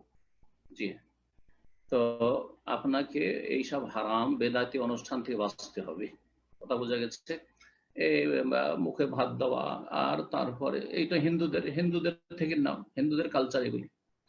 আর তারপরে 40 করা, এইসব বিদাতপন্থী শিয়াদের থেকে সব অধিকাংশ বিদাতগুলি এসেছে। আর তারপরে মেলাদ অনুষ্ঠান, আরো যেসব অনুষ্ঠানের কথা বললেন, খাতনার অনুষ্ঠান, খাতনা করা হচ্ছে প্রাচীন সুন্নাত। তো খাতনা করা যেমন প্রাচীন সুন্নাত, তেমন নাভির নিচের পশম পরিষ্কার করাও তো প্রাচীন সুন্নাত। তো ওরও অনুষ্ঠান করবে নাকি কালকে কেউ? আউযুবিল্লাহ, লজ্জা করা উচিত। এইসব অনুষ্ঠানে হাজির হবেন না, বলবেন যে আমরা এইসবে যেতে পারছি না, অন্য দিনে চলে যাবে, যেদিন অনুষ্ঠান থাকবে না সেদিন চলে যাবেন, আত্মীয়দের বাড়ি দেখা সাক্ষাৎ করে আসবেন, এবং তাদেরকে গিফট দিতে হলে গিফট দিবেন, কোনো অসুবিধা নেই। কিন্তু এসব বেদাতি অনুষ্ঠানে অংশ নেবেন না। জাযাকুমুল্লাহ। বারাকাল্লাহু ফিকুম। তো ইনশাআল্লাহ এই পর্যায়ে প্রশ্ন করবেন মোহাম্মদ শাফিন, আপনি প্রশ্ন করুন। আসসালামু আলাইকুম ওয়া রাহমাতুল্লাহ। শাইখ বাংলাদেশ থেকে বলছিলাম। জি, বলেন। জি, আমি মূলত দুইটা হাদিস সম্পর্কে জানতে চাচ্ছিলাম। প্রথমটা বলছি, একটা হচ্ছে আবু দাউদ শরীফের হাদিস, ইবনে আব্বাস রাদিয়াল্লাহু তাআলা আনহু থেকে বর্ণিত। রাসূলুল্লাহ সাল্লাল্লাহু আলাইহি ওয়াসাল্লাম বলেছেন, যে ব্যক্তি মুয়াজ্জিনের আযান শোনা সত্ত্বেও কোনরূপ উযর ছাড়া বিনা কারণে জামাত থেকে বিরত থাকে, একাকী সালাত আদায় করে, তার সালাত কবুল হবে না। এখন এই হাদিসটার ব্যাখ্যা জানতে চাচ্ছিলাম, আসলে কি সালাত কবুল হবে না? আর একটু পরে বলছি। হাদিসটা সহিহ কিনা এটা দেখার বিষয়। আর তারপরে এই ধরনের যেগুলোতে শাস্তির কথা রয়েছে সেগুলি হচ্ছে যে সালাতটা পূর্ণ হবে না তার, কিন্তু বিনা ওজরে যদি জামাত, প্রথম কথা জামাতে সালাত আদায় করা ফরজ ওয়াজিব না সুন্নাতে মুআক্কাদা, ফুকাহাদের দুটো মত রয়েছে। হানাফি মাযহাবে সুন্নাতে মুআক্কাদা, আর বাকি মাযহাবগুলিতে ফরজ বা ওয়াজিব। তো সঠিক মত হচ্ছে ওয়াজিব, কারণ রাসূলুল্লাহ সাল্লাল্লাহু আলাইহি ওয়াসাল্লামের এই ক্ষেত্রে বেশ কিছু শক্ত হাদিস রয়েছে যে জামাতে হাজির হইতে হবে, না হলে নবী সাল্লাল্লাহু আলাইহি ওয়াসাল্লাম তাদের বাড়ি ঘর জ্বালিয়ে দেওয়ার ইচ্ছা করেছেন। তারপরে অন্ধকেও তিনি অনুমতি দেননি, আজান শুনতে পাচ্ছ তখন আসো, ইত্যাদি। সুতরাং জামাত সহকারে সালাত আদায় করা ফরজ ওয়াজিব যদি কোনো শারঈ ওজর না থাকে, কিন্তু শর্ত নয়। ফরজ ওয়াজিব কিন্তু শর্ত না। শর্ত আর ফরজ ওয়াজিবের পার্থক্য আছে। ফরজ ওয়াজিব কিন্তু কেউ যদি জামাতে না যায় গুনাহগার হবে, সালাতটা হয়ে যাবে। আর যারা বলেছে শর্ত, একমাত্র জাহেরি মজহাব, ইমাম দাউদ জাহেরি বা ইবনে হাজম জাহেরি, তাদের মত হচ্ছে যে জামাতে সালাত আদায় করা শর্ত। শর্ত মানে সেটা যদি না করে তাহলে সালাতটাই হবে না। তো এই ফতোয়া কোন আবু হানিফা, শাফি, মালিক, আহমদ কারণ আহলে হাদিসদেরও নয়। সুতরাং এই এটা ফতোয়া নয়। তবে গুনাহগার অবশ্যই, কোনো ওজর নেই আর বাড়িতে যদি সালাত আদায় করে বা কর্মক্ষেত্রে সালাত আদায় করে নিল, অথচ মসজিদ আছে, আজান শুনতে পাচ্ছে, তাহলে সেই ব্যক্তি গুনাহগার হবে।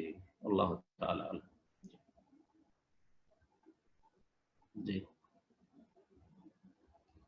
জি, ব্রাদার বলেছিলেন দ্বিতীয় একটা হাদিস সম্বন্ধে জানতে চেয়েছিলেন, তো আপনি বলেন। জি আপনি বলেন, আপনাকে আনমিউট করে দিচ্ছি আবারও। জি আনমিউট করে নিন। জি আপনার ফোন আনমিউট হচ্ছিল, আপনি আবারও মিউট করেছেন, আপনার ফোনটা আনমিউট করে নিন। আচ্ছা আমি আপনাকে অপশন করে দিচ্ছি, আপনি জাস্ট একবার আনমিউট করে নিন। জি আসসালামু আলাইকুম। যে আরেকটা হাদিস হচ্ছে যে বিভিন্ন বক্তাদের মুখে শুনেছি যে জান্নাতের একটা নিয়ামত হচ্ছে দাউদ আলাইহিস সালাম তার কণ্ঠে জাবুর পাঠ করবেন, রাসূল সাল্লাল্লাহু আলাইহি ওয়াসাল্লাম সূরা ইয়াসিন পাঠ করবেন। আল্লাহ সুবহানাহু ওয়া তাআলা সব জাল কথা। জি জি জি জাযাকাল্লাহু খাইরান। জোর পাঠ করে রাসূলুল্লাহ সাল্লাল্লাহু আলাইহি ওয়াসাল্লাম ইয়াসিন পাঠ করবে, ইয়াসিনের ফজিলত সম্পর্কে কোনো হাদিস হয়নি। জি জাযাকাল্লাহু খাইরান। তো ইনশাআল্লাহ এই পর্যায়ে প্রশ্ন করবেন জারিফ আহমেদ, আপনি প্রশ্ন করুন। আসসালামু আলাইকুম শাইখ, আমি জামালপুর বাংলাদেশ হতে বলছিলাম। আমার দুটো প্রশ্ন আছে। প্রথম প্রশ্নটি হলো সাম্প্রতিক হিন্দু ধর্মানুসারীদের মূর্তি পূজাকে কেন্দ্র করে এক বক্তা সাহেব বলেন রাত জেগে মন্দির ও মূর্তিগুলো পাহারা দেওয়া নাকি প্রত্যেক ইমানদারের দায়িত্ব, যাতে কোনো বিপথগামী মুসলিমের দ্বারা মূর্তি ভাঙচুরের মাধ্যমে সম্প্রীতি নষ্ট না হয়। এই ক্ষেত্রে শরীয়তের এটা হচ্ছে ওই সব লোকদের কাজ যারা ইসলাম ধর্মকে তাদের রাজনৈতিক উদ্দেশ্যে ব্যবহার করে। জামাতি ইখওয়ানিদের কাজ, জামাত ইসলাম আর ইখওয়ানিদের কাজ। এরা ভারতে মন্দির পরিষ্কার করে, বাংলাদেশে এরা এখন মন্দির পাহারা দেবে, গির্জা পাহারা দেবে। জি জি জি তো এরা গিরগিটের মতো তাদের ধর্ম পাল্টাতে পারে। আশা করি বুঝতে পেরেছেন। এগুলো ইসলামও নয়, আর এরা কোনো আলেমও না। যেসব বক্তার কথা বলছেন না, এরা কমবাখ্ত, এরা কোনো আলেমই না। জি জাযাকাল্লাহু খাইরান। তো ইনশাআল্লাহ এই পর্যায়ে প্রশ্ন করবেন নাসির, আপনি প্রশ্ন করুন।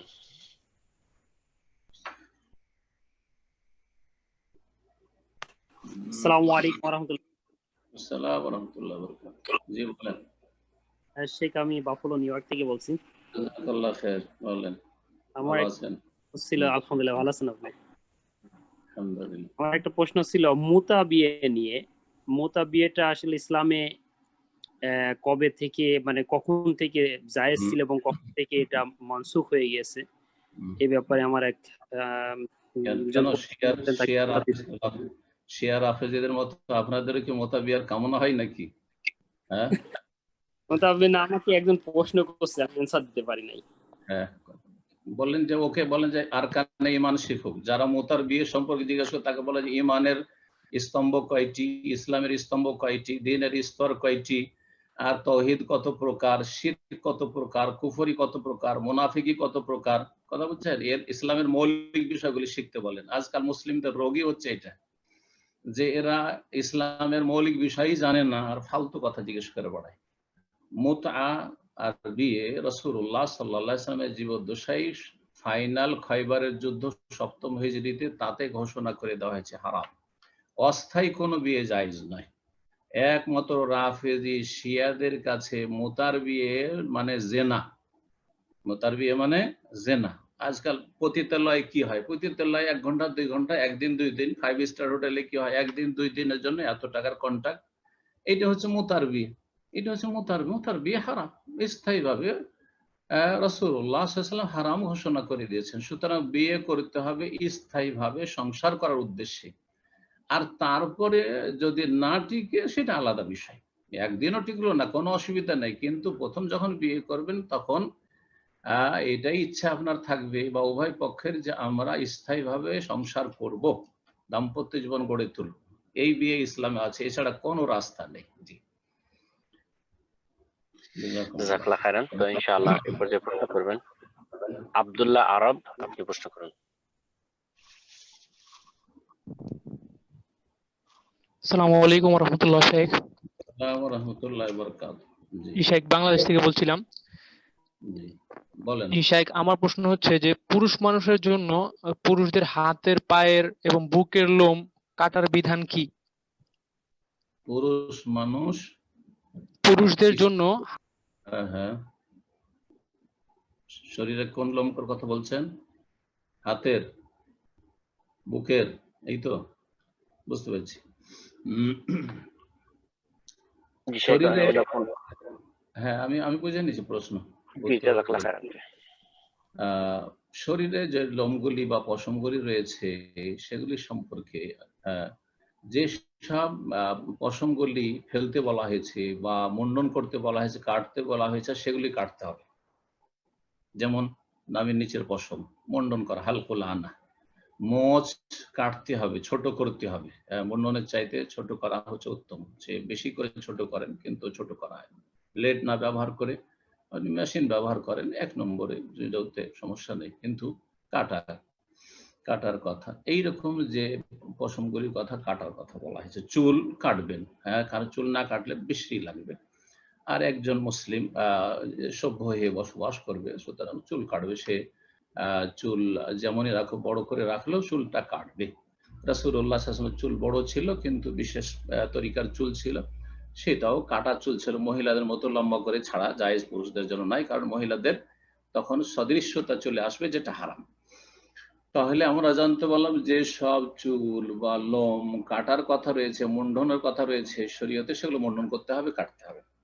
আর যেটা কাটা নিষেধ রয়েছে, ছোট করা নিষেধ রয়েছে, মুন্ডন করা নিষেধ রয়েছে, সেটা নিষেধ হারাম। যেমন দাড়ি মুন্ডন করা হারাম, দাড়ি ছোট করা, এমন করে ছোট করলেন যে একেবারে শুধু চেনা যাচ্ছে যে হ্যাঁ দাড়ি আছে, না, হারাম, জায়েজ নাই। জি, তো দাড়িকে বাড়াইতে বলা হয়েছে, সুতরাং বাড়াইতে হবে। আর বাকি তৃতীয় শ্রেণীর পশম হচ্ছে শরীরে, যেগুলো সম্পর্কে হানা কোনোটাই নেই, কাটার কথাও নেই আর ছাড়ার কথাও নির্দেশ নেই, সেই ক্ষেত্রে যদি প্রয়োজন মনে করেন তাহলে সেগুলি কাটতে পারে। সেগুলো তো যদি সেগুলি আপনার কষ্টদায়ক বা বিরক্তিকর হচ্ছে, অনেকের বেশি বড় হয়ে যায়, কাটতে পারেন। আর না হলে আসল হচ্ছে যে কাটবেন না, পুরুষ আসল হচ্ছে যে কাটবেন না। বুকের চুল পুরুষদের জন্য এটি সৌন্দর্য, বুকের চুল এমনকি হাতের পায়ের চুল পুরুষদের জন্য একটা সৌন্দর্য, আর সুতরাং সেগুলি কাটবেন না, রাখবেন। কিন্তু এই ক্ষেত্রে শরীয়তে হানা এমন কিছু আসে নাই। জি, আল্লাহ তাআলা। জাযাকাল্লাহ খাইরান।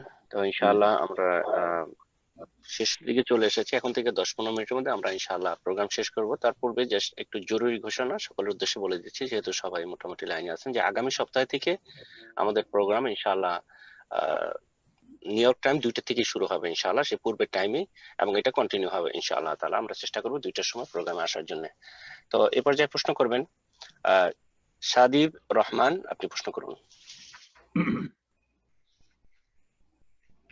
আসসালামু আলাইকুম ওয়া রাহমাতুল্লাহি ওয়া বারাকাতুহু। আসসালামু রাহমাতুল্লাহি ওয়া বারাকাতুহু। সম্মানিত শাইখ, যদি ফরজ নামাজের ক্ষেত্রে যদি ব্যস্ততার মানে ফরজ নামাজের পরে যেসব সুন্নত টিকে আজকার করতে হয়, যদি আমি ব্যস্ততার ফলে আগে মানে সুন্নত এশার নামাজের ক্ষেত্রে বেতর পরে আমি আমার গন্তব্যে গেলাম এবং রাস্তাতে হাঁটার ক্ষেত্রে কিন্তু সেসব সুন্নতে জিকির আজকার পড়ে নিলাম, তাহলে কি তা উত্তম হবে, মানে তা জায়েজ হবে কিনা? জাযাকুল্লাহু খাইরান। জি জি জি। ফরজ সালাতের পরে যে জিকির আজকার গুলি রয়েছে সেগুলি ফরজ সালাতের সাথে সংশ্লিষ্ট, সুতরাং সেগুলি সুন্নতের পরে পড়ার সময় নেই। ওলামারা বলছেন ফাতা মাহাল্লোহা, সেসব জিকির আজকারের স্থানটা আপনার হাত ছাড়া হয়ে গেল, ছুটে গেল। সেই জন্য ফরজ সালাতের পর যেসব জিকির আজকার, আস্তাগফিরুল্লাহ আস্তাগফিরুল্লাহ আস্তাগফিরুল্লাহ আল্লাহুম্মা আনতা মিনকাস সালাম তাবারাকা যাল জালাল ওয়াল ইকরাম, আয়াতুল কুরসি ইত্যাদি ইত্যাদি, সূরা ইখলাস, ফালাক, নাস, এগুলি বা তসবিহ 33 বার 33 বার 34 বার বা 33 বার, তারপরে কালিমা তাওহীদ লা ইলাহা ইল্লাল্লাহু ওয়াহদাহু লা শারীকা লাহু লাহুল মুলকু ওয়া লাহুল হামদু ওয়া হুয়া আলা কুল্লি শাইইন কাদির, এগুলি ফরজ সালাতের পরেই পড়বেন। যদি সময় না হয় আর সুন্নত পড়ে নেন তাহলে আর এর জায়গা আর নেই, শেষ হয়ে গেছে। এর চাইতে উত্তম হবে আপনি তখনকার মতো সেসব জিকির আজকারগুলি পড়ে নেন, এগুলির হেফাজত হয়ে গেল। আর সুন্নতগুলি যেহেতু সময় আপনার কাছে কম, ব্যস্ততা আছে, সুন্নতগুলি আপনি পরে 1 ঘন্টা 2 ঘন্টা 4 ঘন্টা পরেও পড়তে পারেন। আপনি যখন কর্মব্যস্ততা থেকে অবসর হইলেন, ডিউটি শেষ হইলো বা বাসায় ফিরলেন, তখন এসে আরামসে আপনি সুন্নতগুলি পড়েন, জায়েজ আছে, কোনো অসুবিধা নেই। রাসূলুল্লাহ সাল্লাল্লাহু আলাইহি সাল্লাম একদিন জোহর পরে সুন্নত পড়তে পারেননি, প্রতিনিধি দল এসেছিল, তাদের সাথে কথা বলে ব্যস্ত হয়ে গিয়েছেন, জোহর সালাতের পরে আসর পরে পড়েছেন। তো অথচ আসর পরে এমনিতে বিনা কারণে সালাত, নফল সালাত নিষেধ আছে, কিন্তু এটি কারণগত বলা যেতে পারে, কারণ কাজা বা জোহরের সুন্নত বাকি থাকা, বাকিয়া সালাত পড়েছেন রাসূলুল্লাহ সাল্লাল্লাহু আলাইহি সাল্লাম। তো এইরকমটা করলে বেশি ভালো। আর যদি কারণবশত সুন্নত কখনো নাও পড়তে পারেন, আল্লাহ পকড়াও করবেন না, একমাত্র বেতরের ক্ষেত্রে বেতর মোটেই ছাড়বেন না, আর ফজরের সুন্নত 2 রাকাত ছাড়বেন না। এই দুটোর তাকিদ অনেক বেশি রয়েছে। ফরজের পরে সবচেয়ে বেশি তাকিদ রয়েছে বেতরের, সর্বনিম্ন 1 অথবা 3 বা তার বেশি বেজোড়, আর ফজরের সুন্নত। রাসূলুল্লাহ সাল্লাল্লাহু আলাইহি ওয়াসাল্লাম সফরও ছাড়তেন না আর মুকিম অবস্থাতেও ছাড়তেন না, এই দুটি সুন্নাতে মুআক্কাদা। জাযাকুমুল্লাহ। বারাকাল্লাহু ফিকুম। এবার যে প্রশ্ন করবেন কামরুজ্জামান, আপনি প্রশ্ন করুন। আসসালামু আলাইকুম ওয়া রাহমাতুল্লাহ। আসসালামু ওয়া রাহমাতুল্লাহি ওয়া বারাকাতুহু। জি শেখ বলেন। বাফিলু নিউইয়র্ক থেকে বলছিলাম। মাশাআল্লাহ, বলেন, ভালো আছেন? আমার দুটো, আলহামদুলিল্লাহ, আপনি কেমন আছেন শেখ? জি আলহামদুলিল্লাহ, বলেন। দুইটা প্রশ্ন ছিল। একটা হচ্ছে গত 2 পর্ব আগতে আমাদের এক জীবন প্রশ্ন করছিল জুম্মার দিনে ফরজ গোসল করার মেয়েদের ব্যাপারে। তো জুম্মার দিনে যে হাদিসটা আছে ফজিলতের ব্যাপারে 5টা কাজ, তার ভিতরে গোসল করার ব্যাপারটা, গোসল করার বিষয়টা বলতেছে গোসল করা এবং করানো। আমার প্রশ্ন এটাই, এই গোসল করা বলতে কি বোঝায়, করানো বলতে কি বোঝাইতেছে? এবং মেয়েদের কি এই রিওয়ার্ড আছে না, শুধু ছেলেদের ক্ষেত্রে ওই ফজিলতটা শুধু মান গাসসালা ওয়াগতাসালা, যে ব্যক্তি গোসল করালো এবং গোসল করলো। কেউ কেউ বলেছেন যে এর অর্থ হচ্ছে যে স্বামী স্ত্রী সহবাস করলো, যার মাধ্যমে স্ত্রীর গোসল ফরজ হইলো, এটা কেউ কেউ বলেছেন। আর রহস্য বলেছেন যেহেতু জুমা পড়তে একটু দূরে যাবে, বাইরে যাবে, রাস্তাঘাটে কোনো মহিলা সামনে পড়তে পারে, সুতরাং যা দৃষ্টিটা যাতে সহজে নত থাকে, কারণ সহবাস করে সাধারণত নারীদের দিকে কোনো চাহিদা থাকবে না, এটা এসব রহস্যগুলি ভাষ্যকারগণ বলেছেন। কিন্তু গাসসালা ওয়াগতাসালার দ্বিতীয় অর্থ হচ্ছে যে ভালো করে গোসল করলো, এই সহবাসের গোসল নয়, বরং ভালো করে গোসল করলো। গাসসালা যেমন অন্যকে গোসল করানো হয়, তেমন গাসসালা মানে সুন্দর করে গোসল করা হয়। যেমন আরবিতে কাতালা মানে হত্যা করা, আর কাত্তালা মানে টুকরো টুকরো করে হত্যা করা, টুকরো টুকরো করে হত্যা করা। তো এখানে গাসসালা ওয়াগতাসালা মানে সুন্দর করে, ভালো পরিষ্কার করে, সাপ্তাহিক গোসল হতে পারে, গোটা সপ্তাহ গোসল করেননি। বাঙালি জাতি ছাড়া আমরা যেহেতু বিভিন্ন জাতির সাথে মদিনায় থেকেছি, সুবহানাল্লাহ, আফ্রিকানদের সাথে থেকেছি, পাকিস্তানিদের সাথে থেকেছি, তারা সপ্তাহে একদিন জুমার দিন হয়তো গোসল করে কিনা। তো একদিন যে গোসল করবে তার গোসলটা অনেক সুন্দর করে করতে হবে। আর জুমা বারে পরিষ্কার পরিচ্ছন্ন হয়ে গোসল না করলে, যদি শরীরে গন্ধ থাকে, তাহলে মসজিদে যাবে, আল্লাহর মালায়েকা কষ্ট পাবে, তারপরে আল্লাহর বান্দারা মুসল্লিরা কষ্ট পাবে। সেই জন্য সুন্দর করে গোসল করা বোঝানো হয়েছে ওই হাদিসের অর্থ। জি। আর মহিলাদের ক্ষেত্রে বলছেন মহিলারা এই এর হুকুমের আওতাভুক্ত নয়, কারণ মহিলাদের জন্য যেহেতু জুমা ফরজ নেই, সুতরাং গোসল জুমার দিনের গোসল যে সুন্নাতে মুআক্কাদা সেটা পুরুষদের ক্ষেত্রে এবং সাবালকদের ক্ষেত্রে, নাবালকদের ক্ষেত্রে নয়, আর মহিলাদের ক্ষেত্রেও নয়। জি, আশা করি বুঝতে পেরেছেন। তবে মহিলারা আপনাদের পশ্চিমা দেশে মহিলারা জুমা মসজিদে যায়, তখন বলে জুমা মসজিদ যেহেতু যায় আর ওখানে অনেক মহিলারা সেখানে একত্রিত হবে, তো একে অপরের শরীর থেকে গন্ধ ছড়াতে পারে, কষ্ট পেতে পারে। আর মসজিদে যেহেতু যাচ্ছে, মালায়েকা কষ্ট পাবে শরীরে গন্ধ থাকলে, সুতরাং জুমা পড়তে মসজিদে গেলে মহিলাও যদি যায় তো গোসল করে নেবে। জাযাকাল্লাহ খায়রান। তো ইনশাআল্লাহ এরপর যে প্রশ্ন করবেন সাদ্দাত মুহাম্মদ, আপনি প্রশ্ন করুন। আসসালামু আলাইকুম ওয়া রাহমাতুল্লাহি ওয়া বারাকাতুহু। জি বলেন। শায়েখ, আমি খুলনা বাংলাদেশ থেকে বলছি। বলেন। হ্যাঁ, আমার কিছু কথা ছিল। প্রথমে যে বাংলাদেশে ধর্ষণের অপরাধ বেড়ে যাচ্ছে, এবার যদি আপনি আলাদা করে একটা আলোচনা করতেন। এবং আমার প্রশ্ন হচ্ছে যে তালেবে ইলমদের জন্য কিছু উপদেশ দেন। কার জন্য? তালেবে ইলমদের জন্য, জ্ঞান অর্জনকারী ছাত্রদের জন্য তালেবে ইলম। আচ্ছা। প্রথম কথা, ধর্ষণ বেড়ে যাচ্ছে সবচেয়ে বড় কারণ হচ্ছে যে দ্বীন ইসলামের সাথে মুসলিম জাতির সম্পর্কটা দুর্বল হয়ে পড়েছে। দ্বীন ইসলামের বাঁধন অত্যন্ত কমজোর, দুর্বল হয়ে গেছে। পরকালের প্রতি অবিশ্বাসীদের কাছাকাছি মুসলিম জাতি চলে গেছে। পরকাল বলে কোনো চিন্তা নেই, নৈতিকতা যেটাকে আজকালকার ভাষায় বলা হয়েছে মোটেই নেই। দ্বীন ইসলামের পরোয়াই করে না। আর তারপরে দ্বিতীয় মুখ্য কারণ হচ্ছে যে কোনো শাস্তি হয় না, অপরাধীর কোনো শাস্তি হয় না। অপরাধীর শাস্তি যদি হইতো, আর শাস্তি মানব রচিত শাস্তি দিয়ে কোনোদিন সমাধান হবে না, রব্বুল আলামিনের শাস্তির বাস্তবায়ন করতে হবে দণ্ডবিধান, তাহলে সমস্ত অপরাধ দূর হয়ে যাবে। চুরি, ডাকাতি, রাহজানি, ধর্ষণ, জেনা, ব্যভিচার, খুন সব ঠান্ডা হয়ে যাবে, সব ঠান্ডা হয়ে যাবে। জি, সারা পৃথিবীর মধ্যে সবচেয়ে কম অপরাধ হয় আলহামদুলিল্লাহ সৌদি আরবে। এটি মানুষের কোনো কাজ নয়, আল্লাহ রাব্বুল আলামিনের বিধানের কাজ। আল্লাহ রাব্বুল আলামিনের বিধানের কোরআনী আইনের বাস্তবায়ন হয়, যার ফলে মানুষ একটি অপরাধ করতে গিয়ে বহুবার চিন্তা করতে হয়, অত সোজা বিষয় নয়।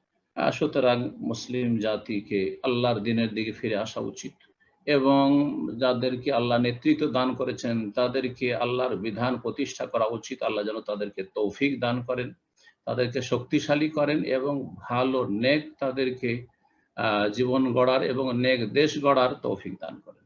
দ্বিতীয় যে বিষয়টি বলে সেটা হচ্ছে তালেবে ইলমদের জন্য জ্ঞান অর্জন করা। সবচেয়ে ভালো কাজ হচ্ছে এলেম শিখা, জ্ঞান অর্জন করা অথবা জ্ঞান দেওয়া।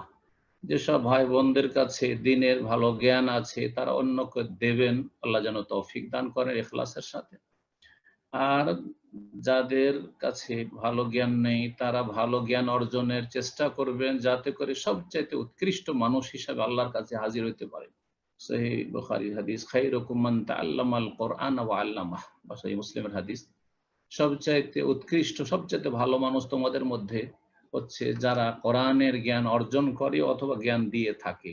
কোরআনের জ্ঞান বলতে দ্বীনের জ্ঞান, কারণ কোরআন দিয়ে শুরু করতে হবে এবং কোরআনের সর্বোত্তম ব্যাখ্যা কোরআনের পরে রাসূলুল্লাহ সাল্লাল্লাহু আলাইহি ওয়াসাল্লাম হাদিস ওয়াহি, এই দুই ওয়াহি। তো কোরআন সুন্নাহর জ্ঞান অর্জন যদি করতে থাকেন তাহলে দ্বীন দুনিয়া সবটাই সুন্দর হবে এবং এলেম ছাড়া কখনো আমল ভালো হবে না। এলেম হাসিল করার ক্ষেত্রে তালেবে ইলমদেরকে, যারা এলেম হাসিল করছেন তাদেরকে বলবো সবচেয়ে বড় কাজ আপনাদের হচ্ছে ইখলাস। আল্লাহর সন্তুষ্টির জন্য এলম হাসিল করবেন এবং তার সাথে সাথে আপনার এলম হাসিল করার ক্ষেত্রে আপনি তৌহিদ আকীদার এলমের গুরুত্ব দেবেন। কোরআন কারীম শুরু থেকে শেষ পর্যন্ত তৌহিদ আর তৌহিদ, তৌহিদ আর তৌহিদ, আল্লাহ রাব্বুল আলামিনের কথা, না আল্লাহর দ্বীনের মৌলিক বিষয়গুলি বিশেষভাবে, আর তারপরে তখন ফিকহি মাসাইল। সুতরাং আকীদা তাওহীদের জ্ঞান আগে অর্জন করবেন আর তারপরে ফিকহের জ্ঞান অর্জন করবেন, হাদিসের জ্ঞান অর্জন করবেন, তাফসীরের জ্ঞান অর্জন করবেন। আল্লাহ রাব্বুল আলামিন যেন তৌফিক দান করেন। এবং রব্বুল আলমিনের কাছে দোয়া করবেন তৌফিকের জন্য। আল্লাহ রব্বুল আলমিন তৌফিক দেবেন। আল্লাহ যেন আমাদের সকলকে উপকারী জ্ঞান দান করেন এবং নেক মকবুল আমলের তৌফিক দান করেন এবং কোরআন সুন্নাহর দিকে দাওয়াতের তৌফিক দান করেন। জাযাকুমুল্লাহ। আমিন আমিন, বারাকাল্লাহ ফিকুম। তো ইনশাআল্লাহ এ পর্যায়ে প্রশ্ন করবেন জেসমিন আহমেদ, আপনি প্রশ্ন করুন। আসসালামু আলাইকুম রহমতুল্লাহ। আসসালামু রাহমাতুল্লাহি ওয়া বারাকাতুহু। জি শাহেদ, বলেন। আমি ইউকে থেকে বলছি। আমার আমার দুইটা প্রশ্ন আছে, সরি। প্রথমটা হলো যে আমরা যে স্কুল কলেজে যখন পড়েছি রোজা যে কাজা হয়েছে এগুলো তো আমরা কাউন্ট করিনি। তো এখন যখন দিন বুঝেছি, তো এগুলা কি আমরা কোনো এস্টিমেট করব যে ওই কাজা রোজাগুলা এখন রেখে দেওয়া? আমাদের অনেক দিনই বোন করে যে শনিবার রবিবার এরকম করে কাজা রোজাগুলা রাখে, এটা কতটুকু যুক্তিযুক্ত? আর আরেকটা হলো শাহেদ, আপনার আজকের একটা লেকচার আমি শুনেছি, সেটাতে হলো যে আমাদের এখানে বিদেশে তো আমাদের মসজিদের সাথে সংযুক্ত না, কিন্তু আমরা মোবাইলে বা আমার ঘরে যে ঘড়ি আছে যেটা আমাদের সময়ের সাথে সম্পর্কিত, এখানে আজানটা দেয়। তো আপনি বলেছেন যে আজানের উত্তরটা দেওয়া হলো বিদআত হবে, গুনাহ হবে। তো আমরা যদি এই সময়টা নির্ধারণ করে ঘড়ির আজানটা, এটাও কি বিদআতের অন্তর্ভুক্ত হয়ে যাবে কিনা? জাযাকাল্লাহ খাইর। সময় নির্ধারণ মানে বুঝলাম না, কিসের সময়? মানে এখানে স্থানীয় নামাজের সময় যেটা মসজিদের সাথে, কিন্তু আজানটা হচ্ছে ঘড়িতে। ঘড়িতে তো রেকর্ডিং আজান না কোন মসজিদ জি, থেকে সেটা সম্প্রচার? জি না, রেকর্ডিং এর আজান। জি জি। প্রথম প্রশ্ন ছিল, একটু স্মরণ করেন, লাইন থেকে চলে গেল। প্রথম প্রশ্ন কি ছিল রাম ভাই? প্রথম প্রশ্ন ছিল যে কাজা রোজার ব্যাপারে, যে আমরা ছোটবেলায় যে রোজাগুলো কাজা করেছি। বলছি, দেখেন, যদি রোজা সম্পর্কে পরিমাণ জানা থাকে, সংখ্যা জানা থাকে যে এতটি রোজা অমুক অমুক বছরে বা এত বছরে এতটা রোজা ছুটেছে, তাহলে কাজা। আর যেহেতু ওই কত যুগ আগে থেকে রোজা মাঝে মাঝে রেখেছেন, মাঝে মাঝে রাখেননি, অথবা কত যে ছুটেছে জানাই নেই, সুতরাং এই রকম ক্ষেত্রে কাজা নেই। সেটা রোজা সিয়ামের ক্ষেত্রে হোক, সেটা সালাতের ক্ষেত্রে হোক, কাজা নেই। এই ক্ষেত্রে কাজা নেই, বরং এই ক্ষেত্রে সমাধান স্বয়ং রাসূলুল্লাহ সাল্লাল্লাহু আলাইহি সাল্লাম বলেছেন যে কিয়ামতের দিনে প্রথম হিসাব হবে বিচার দিবসে মুসলিমদের সালাত সম্পর্কে। যদি ফাইনিন তাকাসা মিনহা শাই, যদি ঘটে যায়, কমে যায়, সিয়াম সালাত কমে গেছে, তখন আল্লাহ বলবেন যে এইসব বান্দাদের একটু দেখো তো, হাল মিন তাতাওয়াইন, কোন নফল সিয়াম, নফল সালাত, নামাজ, রোজা আছে কিনা। তারপরে তা দিয়ে ঘাটতি পূরণ করা হবে। সুতরাং বলবো যে যখন সংখ্যা জানা নেই, পরিমাণ জানা নেই যে কত রাকাত ছুটেছে, কত ওয়াক্ত ছুটেছে, আর কতটি রোজা ছুটেছে, আনুমানিক শুধু আন্দাজের উপরও কাজা করা, এটি একটি বিদআত হবে। হ্যাঁ, বিদআত হবে, উমরি কাজার মতো। উমরি কাজা যেমন নামাজ করে থাকে এক শ্রেণীর বিদআতি ভাই বোনেরা, ওই রকমই রোজারও উমরি কাজা বিদআত। এটা না করে রাসূলুল্লাহ সাল্লাল্লাহু আলাইহি ওয়াসাল্লামের দেওয়া সমাধান নেন, তা হচ্ছে বেশি বেশি নফল সিয়াম পালন করবেন। নফল সিয়াম পালনের ক্ষেত্রে উত্তম হচ্ছে যদি সোমবার, বৃহস্পতিবার, সপ্তাহে এই 2 দিন রাখতে পারেন তাহলে সবচেয়ে ভালো। মাসে 3টে করে আইয়ামে বীজ 13, 14, 15 রাখতে পারেন চাঁদের মাসে, তাহলে সবচেয়ে ভালো। আর তা যদি সম্ভব না হয়, কারণ অনেকে কাজকর্ম করেন, ব্যস্ত থাকেন, সুতরাং শনিবার রবিবার, যেমন বলছেন যে শনিবার রবিবার ছুটির দিন, সেই জন্য রাখবো, তো কোনো অসুবিধা নেই ইনশাআল্লাহ। সেটা শনিবারকে কেন্দ্র করে রাখছেন না, বরং শনিবার রবিবার ছুটি সেই জন্য রাখছেন, আর শনিবারের সাথে রবিবারও রাখছেন, সুতরাং আর আপত্তি থাকে না।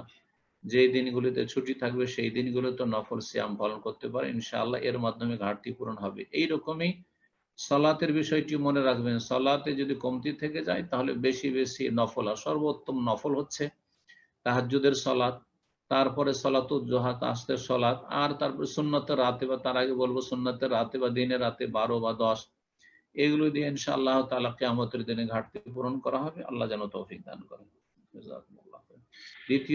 দ্বিতীয় বিষয়টি সেটা হচ্ছে, হ্যাঁ, জুমার দিনে বা 5 ওয়াক্ত সালাতে আজানের জবাবের কথা বলছেন। রেকর্ডিং আজানের জবাব নেই। যদি সরাসরি আজান শোনেন অথবা আজান হচ্ছে, লাইভ আজান শুনছেন আপনি, সম্প্রসারিত করা হচ্ছে, যেমন মক্কাতুল মুকাররমার বা মদিনা মুনাওয়ারা, মসজিদে নবী, মসজিদ হারামের আজান আমরা শুনতে পাই 5 ওয়াক্ত। সরাসরি সে আজান হচ্ছে আসলে প্র্যাকটিক্যালে, তাহলে উত্তর দিতে পারবেন, আপনি টিভিতে শুনে অথবা রেডিওতে শুনে উত্তর দিতে পারবেন। কিন্তু রেকর্ডিং আজান কোনো আজান নয়, শুধু জ্ঞাত করা রেকর্ডিং আজানের মাধ্যমে যে এখন সলাতের অমুক সলাতের ওয়াক্ত হয়ে গেছে, জ্ঞাত করা যেতে পারে। আর তার জন্য আপনি সেটা টাইম ফিক্স করে রাখতে পারেন, কোনো অসুবিধা নেই, যেমন অ্যালার্ম দিয়ে রাখছেন। আর সেটা ফলো করে, যেহেতু সেখানে মুসলিম কমিউনিটির লোকেরা এটা করেছে, তাদের তদন্ত করে যে কোন কোন সময়টাই সলাতের টাইম হচ্ছে, আর সেইভাবে আপনারা যদি সলাত আদায় করেন কোনো অসুবিধা নেই ইনশাআল্লাহ, কোনো অসুবিধা নেই। জাযাকুমুল্লাহ। বারাকাল্লাহ ফিকুম। তো ইনশাআল্লাহ আজকের প্রোগ্রামের সর্বশেষ প্রশ্ন আমরা নিচ্ছি। আব্দুল্লাহ জামান প্রশ্ন করবেন ইনশাআল্লাহ। এর মাধ্যমে আজকের প্রোগ্রাম শেষ হয়ে যাবে এবং পরবর্তী যারা লাইনে আছেন হয়তো আপনাদের প্রশ্ন নেক্সট উইক আমরা নেওয়ার চেষ্টা করবো ইনশাআল্লাহ। এখন প্রশ্ন করবেন আব্দুল্লাহ জামান, আপনি প্রশ্ন করুন। আসসালামু আলাইকুম রহমতুল্লাহি বারাকাতু। আমি আবুধাবি থেকে বলছি। জি বলেন। আমার বিষয়টা আপনি আজকের আলোচনা শেষের দিকে বলেছেন, তারপরও আরেকটু বলতেছিলাম। আমরা জানি যে আজকে কিছুদিন আগে ফ্রান্সে রাসূলুল্লাহ সাল্লাল্লাহু আলাইহি সাল্লামকে ব্যঙ্গচিত্র করা হয়েছে। তো এই ক্ষেত্রে আমরা সাধারণ মুসলিম হিসেবে আমাদের কিছু করণীয় আছে কিনা তাদের এই জঘন্য ঘৃণিত কাজের মানে প্রতিবাদ স্বরূপ। আর আরো একটা বিষয়ের সাথে সম্পৃক্ত, সেটা হলো আলেম ওলামাদের এই বিষয়ে কোনো ভূমিকা থাকতে পারে কিনা। অনেকেই আবেগে ফেসবুকে বা অনেক কিছু বলে যে এরকম উমুক আলেম কেন এই বিষয়ে প্রতিবাদ করেনি, কেন কিছু বলেনি। এই বিষয়ে আসলে আমাদের সাধারণ মুসলিম হিসেবে কি করণীয় যদি কিছু বলতেন। জাযাকাল্লাহ খাইরান। রাসূলুল্লাহ সাল্লাল্লাহু আলাইহি ওয়াসাল্লাম ব্যঙ্গচিত্র করেছে ফ্রান্সে, আল্লাহ রাব্বুল আলামিন তাদের সর্বনাশ করবে। রাসূলুল্লাহ সাল্লাল্লাহু আলাইহি ওয়াসাল্লামকে কেউ গালমন্দ করে অবমাননা করে নাজাত পায়নি। জি, সুতরাং 1400 বছর ইতিহাস এর জন্য সাক্ষী রয়েছে। ইয়াকিন রাখবেন আল্লাহ পাক রব্বুল আলামিনের ওয়াদার উপর এবং আল্লাহ রাব্বুল আলামিনের ফয়সালার উপর। তবে আমাদেরকে নিজেদেরকে সংশোধন হইতে হবে। আমরা ঘরের লোকেরা রাসূলুল্লাহ সাল্লাল্লাহু আলাইহি ওয়াসাল্লাম থেকে দূরে সরে গেছি, রাসূলুল্লাহ আদর্শ থেকে দূরে সরে গেছি। যারা আজকাল বড় বড় লেকচার ঝাড়ছে অথবা সোশ্যাল মিডিয়াতে বড় বড় স্ট্যাটাস দিচ্ছে, তাদের জীবনে দেখেন যে ইসলাম খুঁজে পাবেন না। জি, তাকে ফজরের সালাতে খুঁজে পাবেন না, তাদের তৌহিদের জ্ঞান নেই, তৌহিদের বাস্তবায়ন নেই, তারা বিদআতে ডুবে আছে। আর আজকাল এক শ্রেণীর লোকেরা এত আবেগী, মনে করে যে এগুলির প্রতিবাদ মানে হচ্ছে রাস্তায় নেমে যাওয়া, তারপরে আপনার মিছিল করা, বিক্ষোভ প্রদর্শন করা, আর তারপরে আপনার দূতাবাস ঘেরাও করা, আর কোথাও অগ্নিসংযোগ করে দেওয়া, ভাঙচুর করা, এগুলো কোনোটাই ইসলাম সমর্থন করে না। যেসবগুলি বর্তমান যুগের লোকেরা করছে এগুলি ইসলাম সমর্থন করে না। জি, এগুলি দিয়ে ইসলামের কোনো উপকার করে দিচ্ছেন না, বরং ইসলামকে বদনাম করছেন, মুসলিম উম্মাকে বদনাম করছেন, মুসলিমার আসল রূপকে বিকৃত করে দিচ্ছেন মুসলিমদের কাছে ইসলামের সৌন্দর্য তুলে ধরছেন না।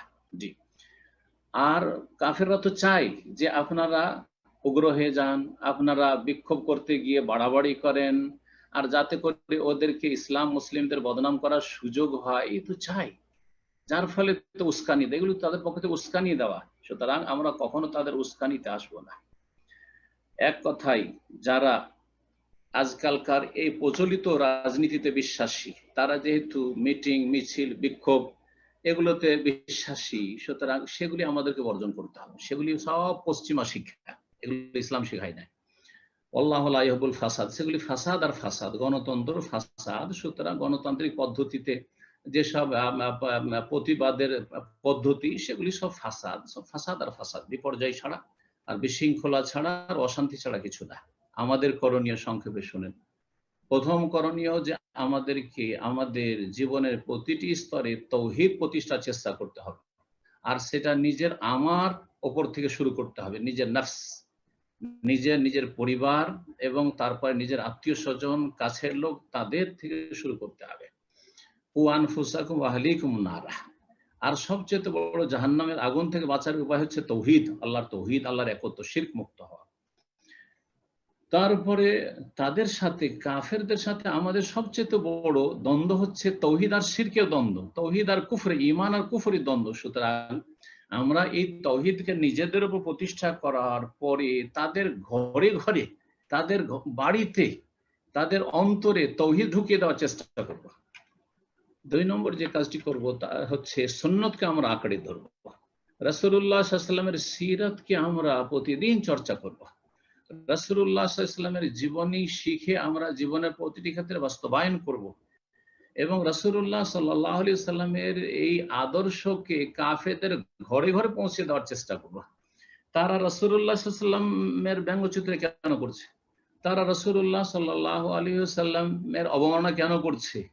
জি, ফাইন্নাহুম লা ইউকাযযিবুনাকা, আল্লাহ কোরআনে একটি আয়াতে বলছেন, হে নবী, নবীকে সান্ত্বনা দিয়ে বলছেন, হে নবী, ফাইন্নাহুম লা ইউকাযযিবুনাকা, তোমাকে মিথ্যাবাদী মনে করে না কাফেররা, ওয়ালাকিন্না যালিমিনা বিআয়াতিল্লাহি ইয়াজহাদুন, তবে জালেমরা আসলে আল্লাহর আয়াতকে অস্বীকার করে। তাদের আসল শত্রুতা হচ্ছে আল্লাহর সাথে, তাদের আসল শত্রুতা হচ্ছে আল্লাহর দ্বীনের সাথে, আয়াতুল্লাহর সাথে, আল্লাহর বিধিবিধানের সাথে, কোরআনে কারীমের সাথে, ওহীর সাথে, দ্বীন ইসলামের সাথে। দ্বীন ইসলাম থেকে রসুলকে যদি আলাদা করে দেন তাহলে কোনো শত্রুতা নেই মুহাম্মদ সাল্লাল্লাহু আলাইহি ওয়াসাল্লামের সাথে। জি হ্যাঁ, তো আসল শত্রুতা হচ্ছে বাতিল শক্তির, কুফরি শক্তির, মুনাফিক শক্তির, মুশরিক শক্তির। তাদের আসল শত্রুতা হচ্ছে ইসলামের সাথে এবং রবের সাথে।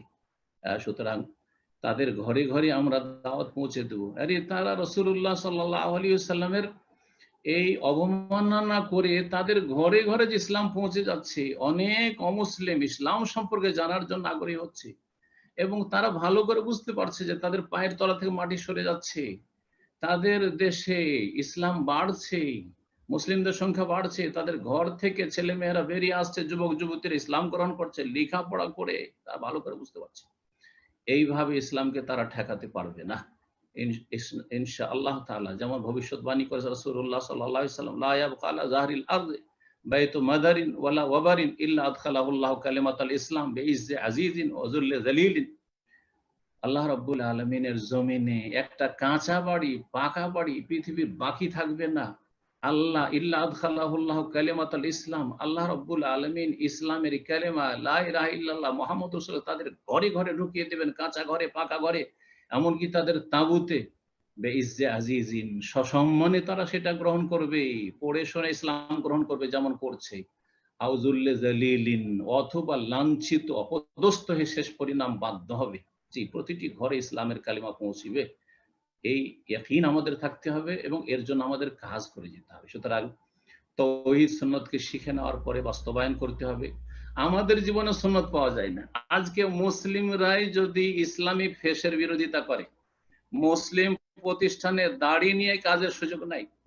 হ্যাঁ, মুসলিমদের কাছে দাড়ি দেখলে মুসলিমরাই জঙ্গি বলে, মুনাফিক। জি হ্যাঁ, সুতরাং আমাদেরকে আগে নিজেদেরকে ঠিক করতে হবে, আর তারপরে তখন তার সাথে সাথে বলছি, তারপরে মানে মুসলিমরা ঠিক না হলে যে আমরা অমুসলিমকে দাওয়াত দেবো না এমন কথা নেই।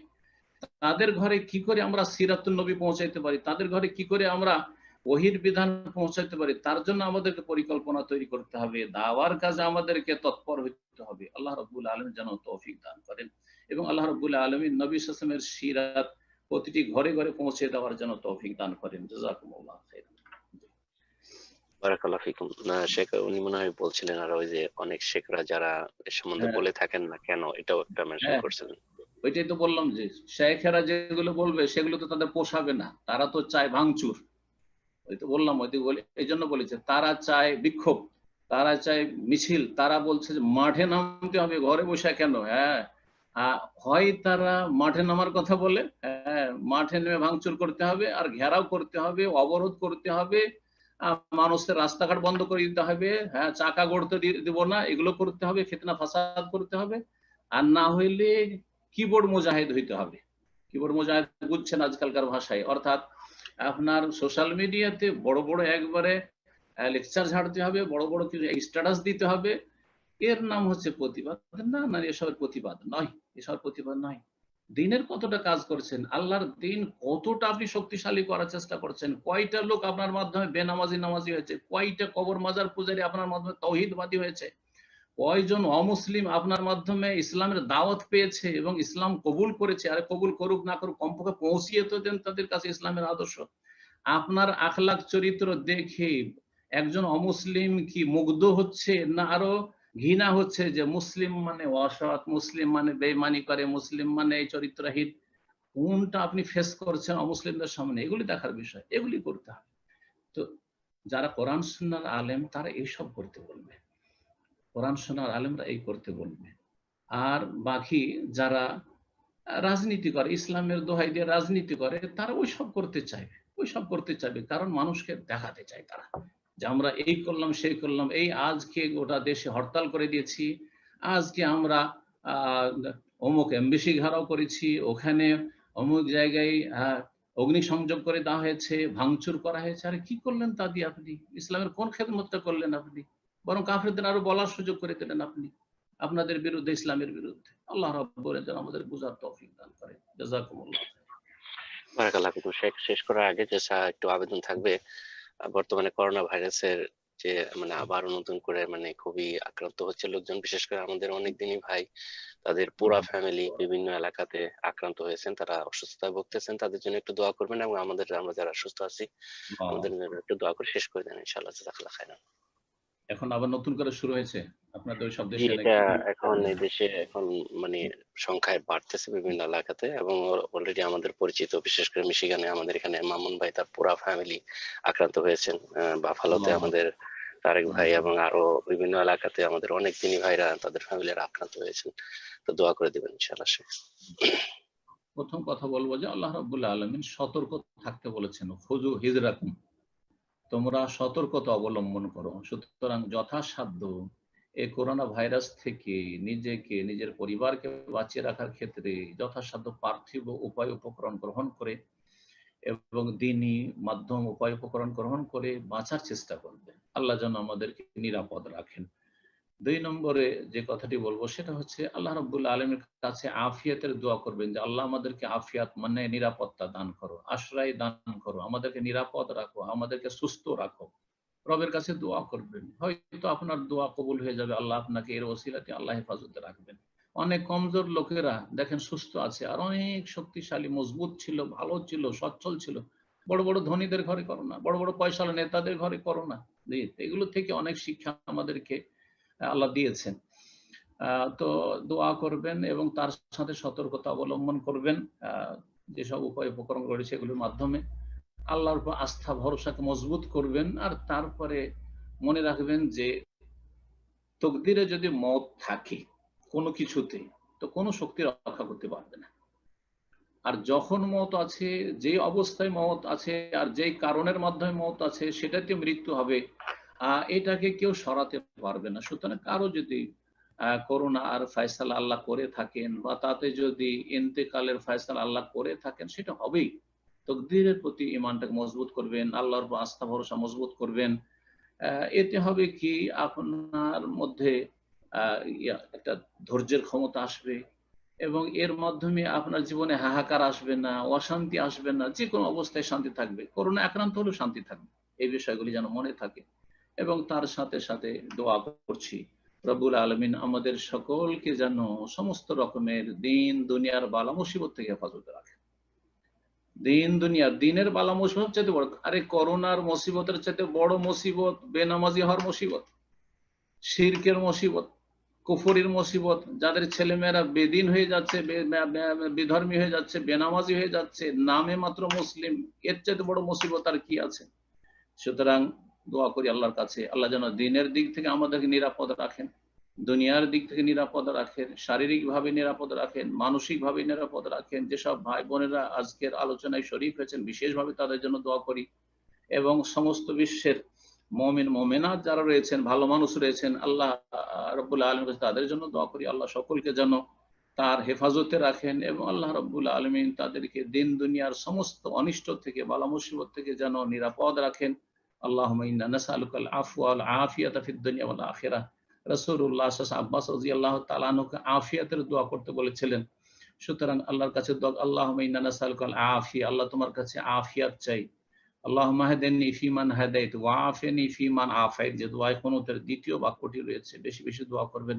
আল্লাহ যাদেরকে তুমি নিরাপদ রেখেছো তাদের দলভুক্ত করো। ওয়া আফিনি ফিমান আফাইত ওয়া তাওয়াল্লানি ফিমান তাওয়াল্লাইত, এবং আল্লাহ যাদের তুমি দায়িত্ব নিয়ে নিয়েছো, যাদের তুমি পৃষ্ঠপোষকতা করে থাকো, তাদের দলভুক্ত করো। আল্লাহ তুমি আমাদের সার্বিক দিক থেকে হেফাজতে রাখো, সমস্ত অনিষ্ট থেকে হেফাজতে রাখো। যেসব ভাই বোনেরা আক্রান্ত হয়েছেন, মুসলিম ভাই বোন, আল্লাহ তাদেরকে সুস্থতা দান করো এবং তাদের সার্বিক দিক থেকে নিরাপত্তা দান করো। এবং যেসব ভাইরা বালা মুসিবত রয়েছেন, বোনেরা মুসিবত রয়েছেন, আল্লাহ তাদের মুসিবত দূর করে দাও।